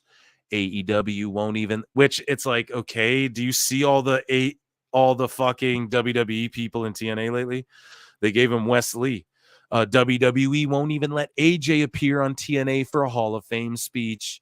And then this guy quote tweeted it and was like, fucking, who wants to tell him? I'm still and then AJ Styles, we covered it. I'm still an active wrestler. I hope. I made the decision not to go. He made the decision. And Wrestle Cringe, it's funny because he's unironically Wrestle Cringe, you know? Like he thinks he's roasting cringe things, but really he's the fucking cringe guy. You know what I mean? So that's funny to me. And anyways, he's a definite sicko. So real wrestling fans from Pro Wrestling Counselor, Elbu says, question for AEW fans. If Shinsuke Nakamura were a wrestler you'd be interested in, should he become available? Oh, is Shinsuke Nakamura a wrestler you'd be interested in, should he become available? Right? And then this guy goes, nah. You guys you'd fucking cry about it. You'd be like Shinsuke and Okada in the Chaos faction versus fucking Tanahashi and Sonata at Wrestle Dream. Real grabs. So then this guy, Havoc Osiris, says, I'd still be. Real one. Okay, this guy goes, nah, no, LMAO. And then this guy goes, I'll F with it because he gets to do dates with New Japan probably, but he kind of don't need him. Yeah, they don't need him. That's for sure. Craziness, man. These are the same people who cry like, you're not even a real Pro Wrestling Noah fan, man. And then this one here, he's like, Wrestling Mark 16, the biggest goober. Absolutely none. I just don't think he's motivated. I'm certainly not dismissing him being capable, but realistically, how many 7 out of 10 or better matches has he had in 7 years on the main roster? And then this guy, Adam Gibson, goes, the whole talk is he's got to be motivated, but I don't see what Shinsuke could do in AEW where he would be motivated unless it's a top position. But it makes no sense to give him that. And then this guy, we good Takeshita fan? Fuck, man. Imagine if Takeshita fought fucking Nakamura in Pro Wrestle Noah. These geeks would be, you know, yeeting all over the place. This guy goes, how many times in how many languages can I say no? And then this guy goes, that man just wants to surf though. And that's because Meltzer put that out there. Well, I mean, you know, he just wants to, you know, surf and do nothing and just a piece of shit. And all these idiots repeat it. This guy goes, I'd give him an opportunity to prove he still has something left in the tank. But if he didn't, I'd want him to fuck off forever. Would be a weird signing at this stage, though. What a fucking goof. And then this guy goes, AEW has bigger issues than trying to rehab washed wrestlers. So no, dude, I hope Nakamura head kicks all these motherfuckers, dude. Calling them washed and shit. Come on, man. So Hurricane Helms, who responded to PWT confirmed. He did, though, legit. I don't know if I bookmarked it in here, but basically he's like, he tweeted something like the world. Oh, right here. Yeah, I got it. So we'll talk about this after his response to me. But he's arguing with these marks because this lady tweets out, I was gonna teach cool chain wrestling and shit, and I guess she like works at an indie school or something, and she's like, I was gonna teach cool chain wrestling and shit at the dojo, but I guess I'll pivot to how to work the hard cam so we can keep up. And all these sickos keep saying like, oh yeah, they just learn how to become entertainers. Oh, what the indies are just gonna become all fucking entertainment and all this stuff.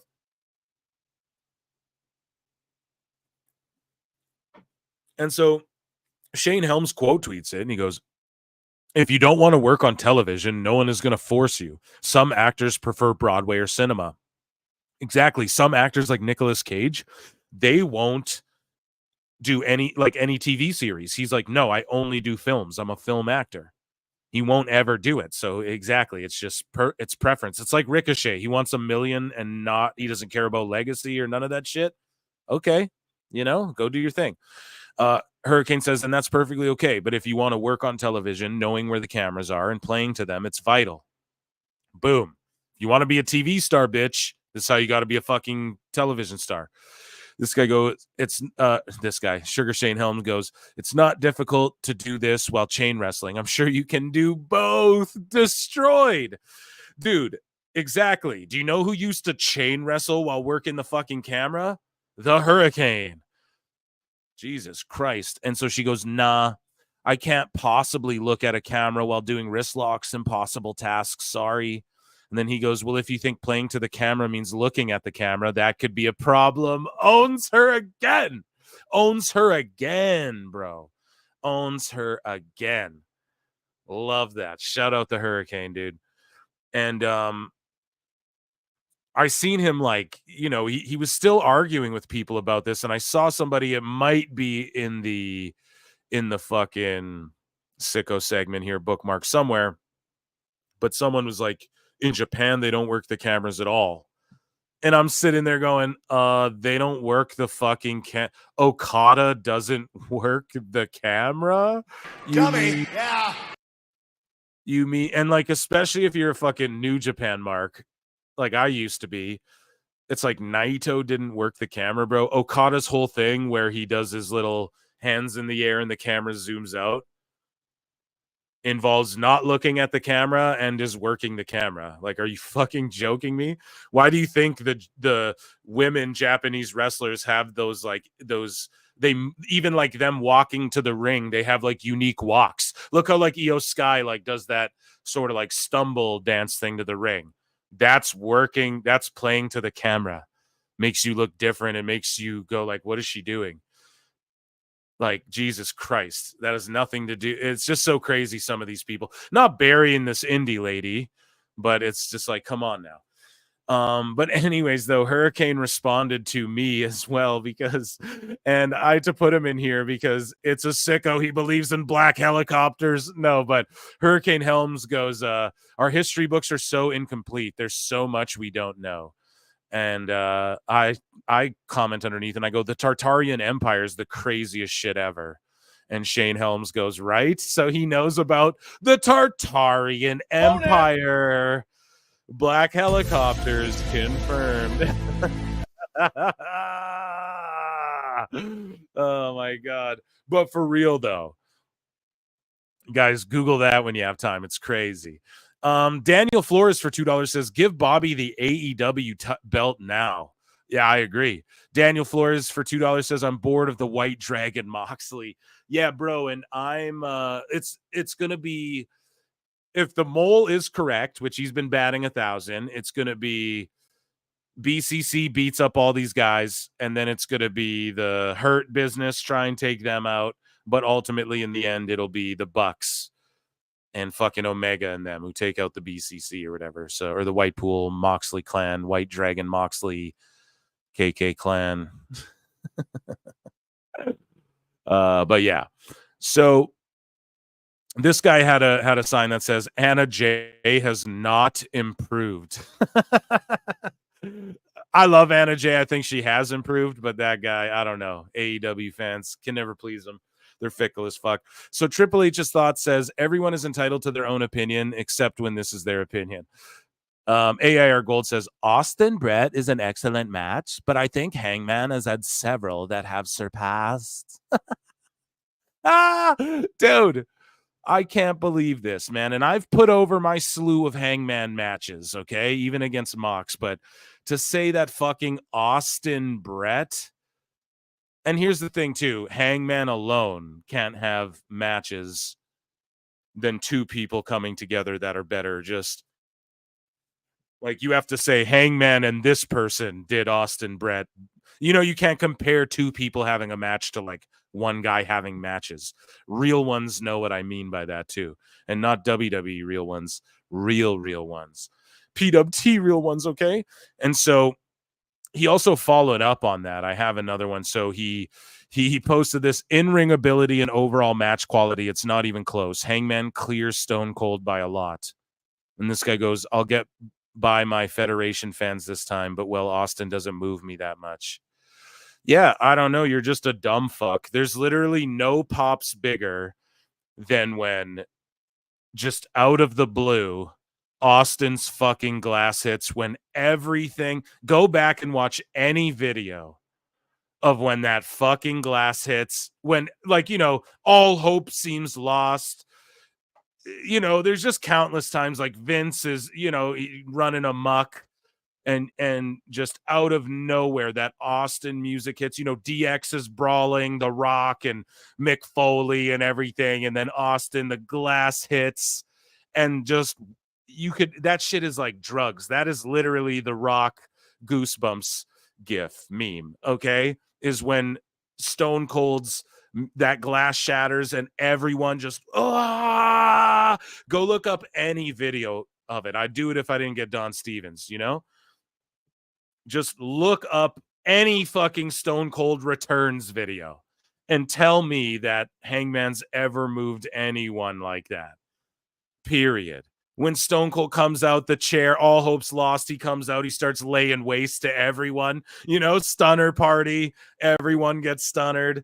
He like, no, there's Warrior Pops and Austin Pops, you know? And to ever say Hangman could ever come close to something like that is just incredibly disingenuous. It's just them trolling, you know? Rent's due. It's the end of the month. You have to say something crazy, you know what I mean? And so, yeah, we move along. WWE Real One says AEW still washes WWE. Y'all are just blinded because Vince is gone and you got Triple H now. There's nothing WWE is doing that blows AEW out of the water with their products. So again, just rent's due. It's the end of the month. It's the 26th. He needs a Halloween costume. He's got to buy some candy, you know. Fucking little treats for his cats on Halloween ain't fucking cheap. So this guy, nobody, Elboo. Look at me. I'm need that Twitter check, so I'm gonna say some more silly shit. But Elboo says nobody. Triple H every 2 weeks on TV. Haha. Hey, I book this. It's like, what does that even mean? You know? Oh, Triple H comes out, or why? Because he puts his credits at the end of the thing. So Tony Khan doesn't come out and go, I'm the general manager, owner, CEO, and head of creative and lead booker of AEW, and give himself 14 job titles. Like, Elboo, you don't come out and cry for attention, bro. That's what this is, bro. The fucking Elboo. Seriously, man. I would love to like have him on and fucking challenge his bullshit. So this lady says to Mercedes Moné in an IG live or some shit, she's like, please come back to WWE, miss you. And then she goes, you can watch me every Wednesday on All Elite Wrestling. And this guy's like, nobody watches Moné on Wednesday. But this is the thing, like, you can't convert these people, Monet. They already know you're an AEW, but they don't give a fuck. They want you back in WWE. That's the whole point, you know? Samoan Supernova for $5 says, calling Nakamura washed is wild when you remember Shibata headbutted himself into a fucking brain bleed. Yeah, dude, he headbutted himself into obliviacry. The best guy is Tony Khan. You're absolutely right. And to say he's washed is ridiculous. I seen him live not terribly long ago. I want to say like a year ago. And he can still go, man. Yeah, he's aged a bit, but I mean, fuck, so is everybody. Like, oh, he just likes to surf now. Meltzer's a goober, man. He spread that narrative too. Daniel Flores for $2 says, IWC is trash. I'm glad you put them on check. Exactly, bro. And we celebrate them too. Like, I put positive shit in here too, but it's just a matter of like, you guys want to see this. This is like the new wave of covering wrestling. Like, it's not just about, oh, let me get a generic ass interview. There, we want to see everything. I cover everything, you know? That's why this show's goated. Thank you so much for the super chats. Appreciate you guys. So yeah, ain't nobody watching you really, except for, I don't know, if they do 700, you guys heard our predictions. Next week we'll check in. Hopefully Awful comes in again and we'll see what's up. Anyways, though, Belts by Dan says, all the people trying to debate me on this seem to be under 30 years old. Makes me think that there's a correlation with how a generation of WWE fans believe everything they are told by WWE. And I go, I'm over 30. You're wrong. Take the L. And this Belts by Dan said, NXT in the Performance Center does not create stars. They make cookie cutter generic paint by numbers sports entertainers who couldn't work outside that environment. Meanwhile, they all go and work outside that environment. They all go to the indies and do shit. They all are the biggest stars Tony Khan brings in. They all go to GCW. They all go to TNA and win their world title and do that the whole time. They all go and do other shit. Okay? It's crazy. 400K for Dynamite, maybe the next week. But yeah, the Performance Center stars. So Roman Reigns, Seth Rollins, Mercedes Moné, Becky Lynch, Bayley, future stars, Tiffany. Like, yeah, they create stars, bro. It's crazy. Fucking nuts. And then, yeah, I was just like, I'm over 30. You're wrong. Take the L. It's just that simple, really. Dude's goobing it up. Goobers goobing it up, man. It's what they do. Belts by Dan. Shout him out. Great guy. Great. Never met him. So Corey Brennan of Fightful.com says WWE ID is something that history has shown that WWE have ulterior motives for these kinds of programs. Oh my God. You guys can't tell me this isn't a controlled narrative. Like, this is why I get upset with Chris Connor sometimes, dude, where it's like, no, and I love him to death, okay? But it's like, dude, this isn't WWE in 2008. This isn't 2015 Vince McMahon WWE. And he goes, a history has shown WWE has ulterior motives. No, it's not ulterior motives when they say, hey, we're going to work with this indie and get first dibs on their talent. That's telling you directly what they're doing. So what would be, we're going to absorb them. They'd give them a money offer. There's no ulterior motives, bro. Okay? They're literally saying, we're developing this system so we can scoop up the talent. So what are you taught? You're just coping. So Rev Pro is realistically the only promotion that went unaffected by WWE. You're saying that because they book all the AEW guys and shit, taking talent from the UK scene, and it shows today. But also, and yes, it did affect the UK indies. That was Vince. I wouldn't say it's an L, though. Look at all the talent we got because of the NXT UK. Like Toni Storm is one of the top women in wrestling. Came from that shit. I believe Rhea Ripley as well. So was it really an L? Oh, it's bad for fucking the rest of the wrestling world that Rhea Ripley became such a big star. I don't know, man. I think it's a good thing. So you're just bitter. They're just twisting and turning. They don't see how like indie guys getting to work out with Shawn Michaels and Booker T and shit and Cody Rhodes and learning at the Performance Center. That's not good for wrestling. Triple H is thinking like generations to come. He's not thinking like just WWE, you know, or else he would just absorb all these companies. He would just buy them outright, and he didn't do that. Mike Glass, always coming through, tagging me in lots of stuff. I love it, brother. Pro Wrestle Times, Dose Evil. I'm confused. Look at current setup and tickets distributed. So it was like, yeah, it said current setup 5,800, distributed 5,100. And then next time you look, it said, here, hold on. And then Halloween Havoc, you look 5,400, 4,600. I don't know, man. So I guess WrestleTix playing with numbers, maybe. Some people call him out for that. He used to be AEW Tix. That's what his account was. And then they weren't doing so hot, and then he switched it to just like WrestleTix. So yeah, I wouldn't shock me if he was playing with numbers, but he could have just got an update or something. Who knows? So then Corey Brennan yapping out of his ass, there's no way this is real. Okay. And he goes, this is one of the dumbest reports I have ever seen. I wonder if Pro Wrestle Times will say anything about this tonight, but it's one of those Fightful reports for you. This is Brad Becker saying this. And Brennan says, there was some concern internally in NXT about the amount of blood shown during Rhea Ripley's segment in the parking lot, but it was greenlit by a higher power on the brand. This is such a make-believe, or it is their sources, but they're telling them fake shit, and I say it all the time.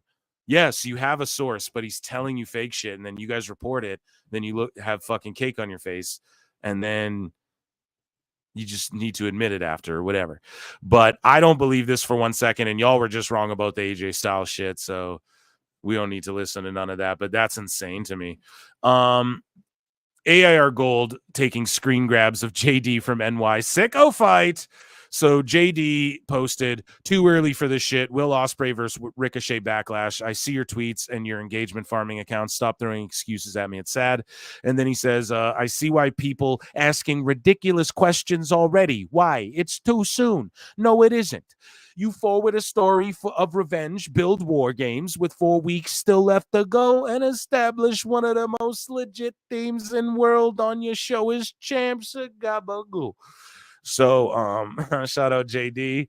And yeah, so saying a different tune. I mean, whatever. I'll reserve the judgment. I get people sometimes get mad at me like JD's better than you'll ever be. I mean, like, word, I don't like hate on the guy. It's just, it is what it is, dude. Block me, then unblock me. So what's up, JD? Come on the show. Let's fucking link. I fucking chop it up with you. You know what I mean? So anyways, JD's like, this isn't the flex you think it is. Ricochet was only brought into AEW to wrestle Will Ospreay, and they blew it already in 4 weeks. Literally no defending it. And I do agree with that as well. But yeah, Ricochet, AIR Gold stealing, Neckbeards doing gimmick infringement, brother. Ricochet wrestling Will Ospreay equals too early, mad. MCMG becoming tag champions, perfect. Heart. So, yeah, he's a goober. PW Insider. So they got mad at me. I explained it before earlier in the show, but then they fucking blocked me. Right? And they go, so I said, I was literally being sarcastic here, folks. Why? Because we covered on the show, I think last week, Thunder Rosa. You guys have to fact check me on it. It was a story that PWI actually got wrong the rare time. And I made the joke like, oh, the rare time, like Thunder Rosa, they're going the Meltzer route. Just kidding, right? I'm joking. So then this week, this was a complete sarcastic joke because some people had misread the PWI article about Goldberg is not going to be in Saudi Arabia. There's no plans, right? And so people tweeted out a few times saying like, I seen it around, right? A couple times, like, oh, he's going to be in Saudi Arabia, like PW Insider, right? Crediting them to that. But the real story is that he's not slated to be in it. So I quote tweeted what the real story was from Wrestle Purists, whatever, but the real factual shit. And I was just making a joke, said he'd be there, and are also saying he won't be there. What the fuck is happening with them lately, LMAO? And I even put an LMAO, like I'm fucking kidding. I'm not being like, fuck them. You know what I mean? Like, I'm just totally joking. Now, I don't expect Mike Johnson or PW Insider to get my jokes, but I am just being sarcastic here. Like, they're typically the most right dirt sheet. That's why, like, I cover it on the goddamn show. So, and then when Meltzer went hard at Sheer, not Meltzer, pardon me, when Sheer goes hard at Meltzer, I cover it and I put him over. And then when Cornette and them went hard at Sheer, I covered it and I went, damn, I like both these sides here, so I'm indifferent, whatever. It is what it is. I'm not a PW Insider hater, but whatever. I thought that would be clear to my followers. I didn't know they did. PW Insider doesn't fucking follow me. So they were like vanity searching or what? I don't know. Or they just, yeah, they must have been. I didn't tag them or anything. I have no idea. But he goes PWinsider.com. And it seems to me like Mike Johnson's frustrated, like, oh, a bunch of people must have misinterpreted the story or something. Because I did see a few different people say he would be there according, and then they just tagged PW Insider or whatever. Anyways, though, they're like, they never reported Bill Goldberg would be at Crown Jewel. Please actually read what was written and not assume based on others who have zero reading comprehension. And I did read what was written here. He's not slated to be there. So I think he's frustrated because a bunch of people were like, why did you say he'd be there? Like, I'm kidding around. I don't know. Whatever. It doesn't matter. Shout them out. I got mad. I was like, well, I can't now because you're pussies. And like, I screen grabbed them blocking me, but I don't want to be a dick. You know what I mean? It's like, all right. They're not, They're not down with PWT, I guess, confirmed. Here's a little Hulkamania struggling to rip his shirt at the NYC rally, brother. Don't take trouble for very long. I'll get something deep inside of. That's funny. He was struggling. He's old, though. Maybe that's a little sad. So this guy goes, I hope he's not serious. And this Mercedes Monet guy goes, define no aura. And it's Vacker and fucking Julia Gulia. And it's like, bro, you know better than that. Absolutely. This sicko base world goes, we got Timu Thunder Rosa now. It's like, Jesus Christ, man. At least people actually saw this. Just kidding. I love Thunder Rosa too, but you know. This guy goes, replying to Sugar Shane Helms, the Hurricane. He goes, Shane, they don't play to the cameras in Japan. Yeah, so I brought this up. He goes, the cameras find them. And I much prefer that production. Playing to the camera when you have two cameras, okay. For a big company with big production, why is it necessary? Bro, they do play to the cameras in Japan, you idiot. It's just low IQ motherfuckers who are told they're high IQ motherfuckers not understanding what they're watching. So Elbu again goes, Ridge Holland is 36 and Andre Chase is 35. They were on this show over numerous prospects that are younger and have potential. Holland appeared on this show 4 times. He had 2 angles with Bully Ray. Bro, Orange Cassidy's 40. Orange Cassidy's 40. Okay. Lashley is 48. MVP's 50. Shelton Benjamin's 49 or 48, whatever. What the fuck are you talking about? This guy goes, Andre Chase is a real hooper, though. Hangman Elbu goes, yes, but he's also a fat guy in a sweater with 0 main roster upside. These events should be showcasing guys that'll be doing damage on Raw and SmackDown someday. No, they shouldn't, idiot. Waste all of their fucking best shit on Raw and SmackDown. The show isn't for you to the guys that'll be doing damage. Yeah, they're doing that. They're called Oba Femi. Is he not on the show? Is he not on the show 3-4 times an episode? Twice an episode? What the fuck are you talking about, man? Javon Evans isn't all over every episode of NXT. This guy doesn't even watch it, clearly. Exposed, Elbu. Come defend yourself, bud. Exposed. I'm kidding. I'm tired. So this guy goes, this legit clears the AEW women's division. And Big LA's goes, the only one I'm familiar with is Vacker because she lost to Mercedes. The rest look generic. Imagine saying Jordan Grace, Julia Gulia, Vacker, Delta, or fucking Kalani Jordan look generic. Any of them. That guy's coping hard. So here's the mole. I got a few mole things for you guys, and then we'll get the bleep out of here. I covered this earlier. Yeah, Duke is like, a wrestler signed to one of the biggest wrestling promotions in the world needs a GoFundMe. Didn't he get injured at work? This is ridiculous. Yeah, no, I think you're ridiculous for that take, honest to God. It's crazy, bro. You know?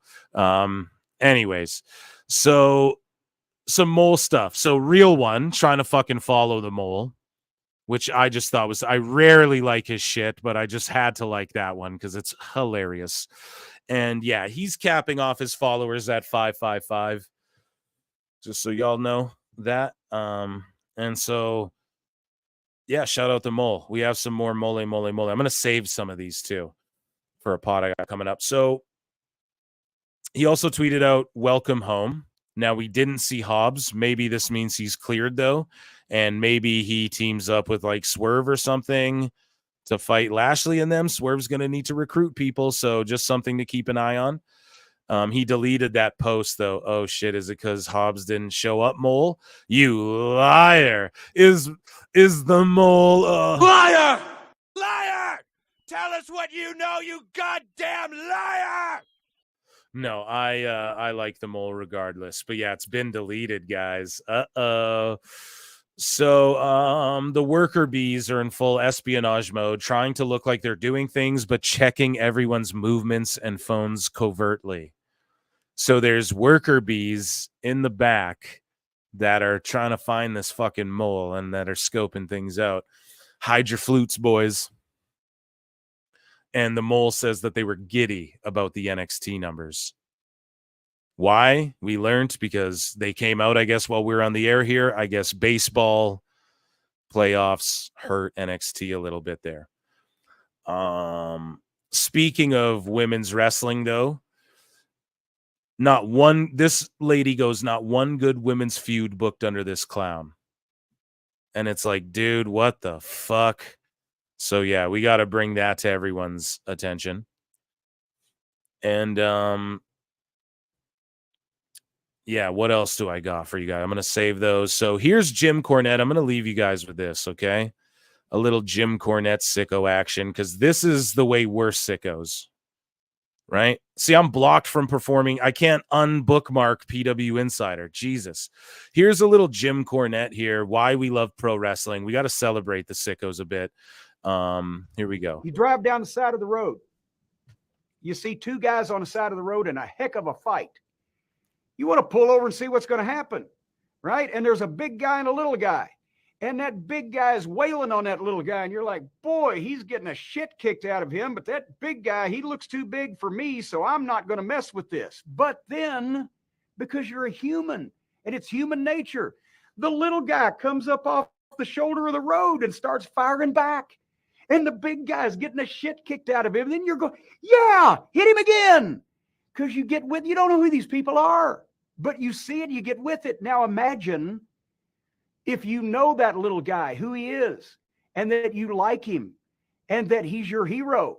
And that big guy, what a prick he is. He's an asshole. He says horrible things to everybody. I hope he gets the shit kicked out of him. Now, instead of just driving down the road and stopping, you might want to pay $5 or $10 or whatever it is to see that fight, to see whether the little guy can kick the shit out of the big guy and get even for you. That's wrestling. Yes.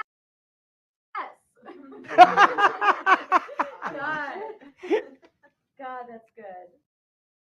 Cornette dropping fucking bars.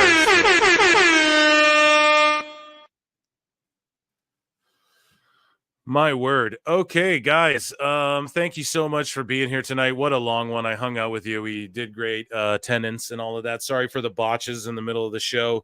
Love you all. Appreciate you all so much. I got some cool podcast guests coming. I got some cool live show. I'm going to do some cool stuff with Husey in the near future. Yeah. At Pro Wrestle Times, at Pro Wrestle Clips. You already know. I will see you all in the upside down. Peace. It is a fast-acting viral strain that infects the host immediately, and upon getting sick, the infected will become racked with coughs, sweat profusely, and start to get the shivers and chills. There he is, the legend. The man, the myth, the legend. Yeah.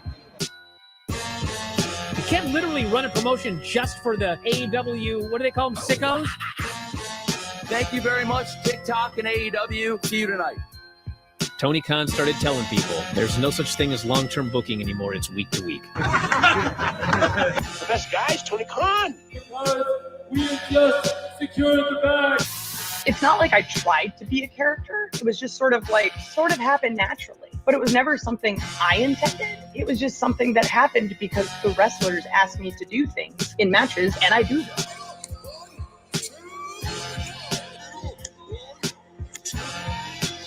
If you run a promotion just for the sickos, you're going to do 400,000 viewers eventually.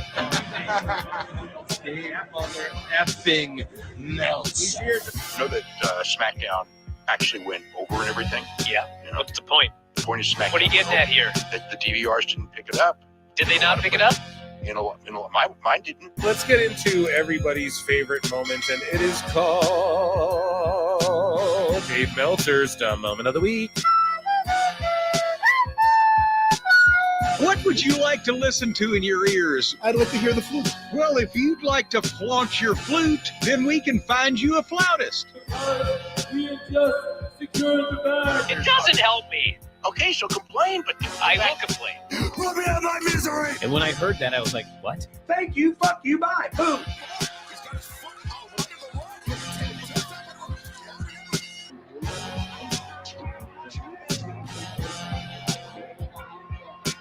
got to run a promotion for everybody. The sickos can be the ones that buy tickets first and spend the most money on the merchandise. Because we have just secured the bag. But like, you got to promote for everybody. Then you'll have a lot of viewers. I think we proved a lot of so-called experts. We made them look like idiots. We're not going anywhere. Tony Khan's not going anywhere. You'll also be there on TNT. You'll be in 2 places at once. It'll be a lot like my favorite movie. Time God. So great, Pittsburgh. It's not like I tried to be a character. Sort of happened naturally. The best guy is Tony Khan. Keep themselves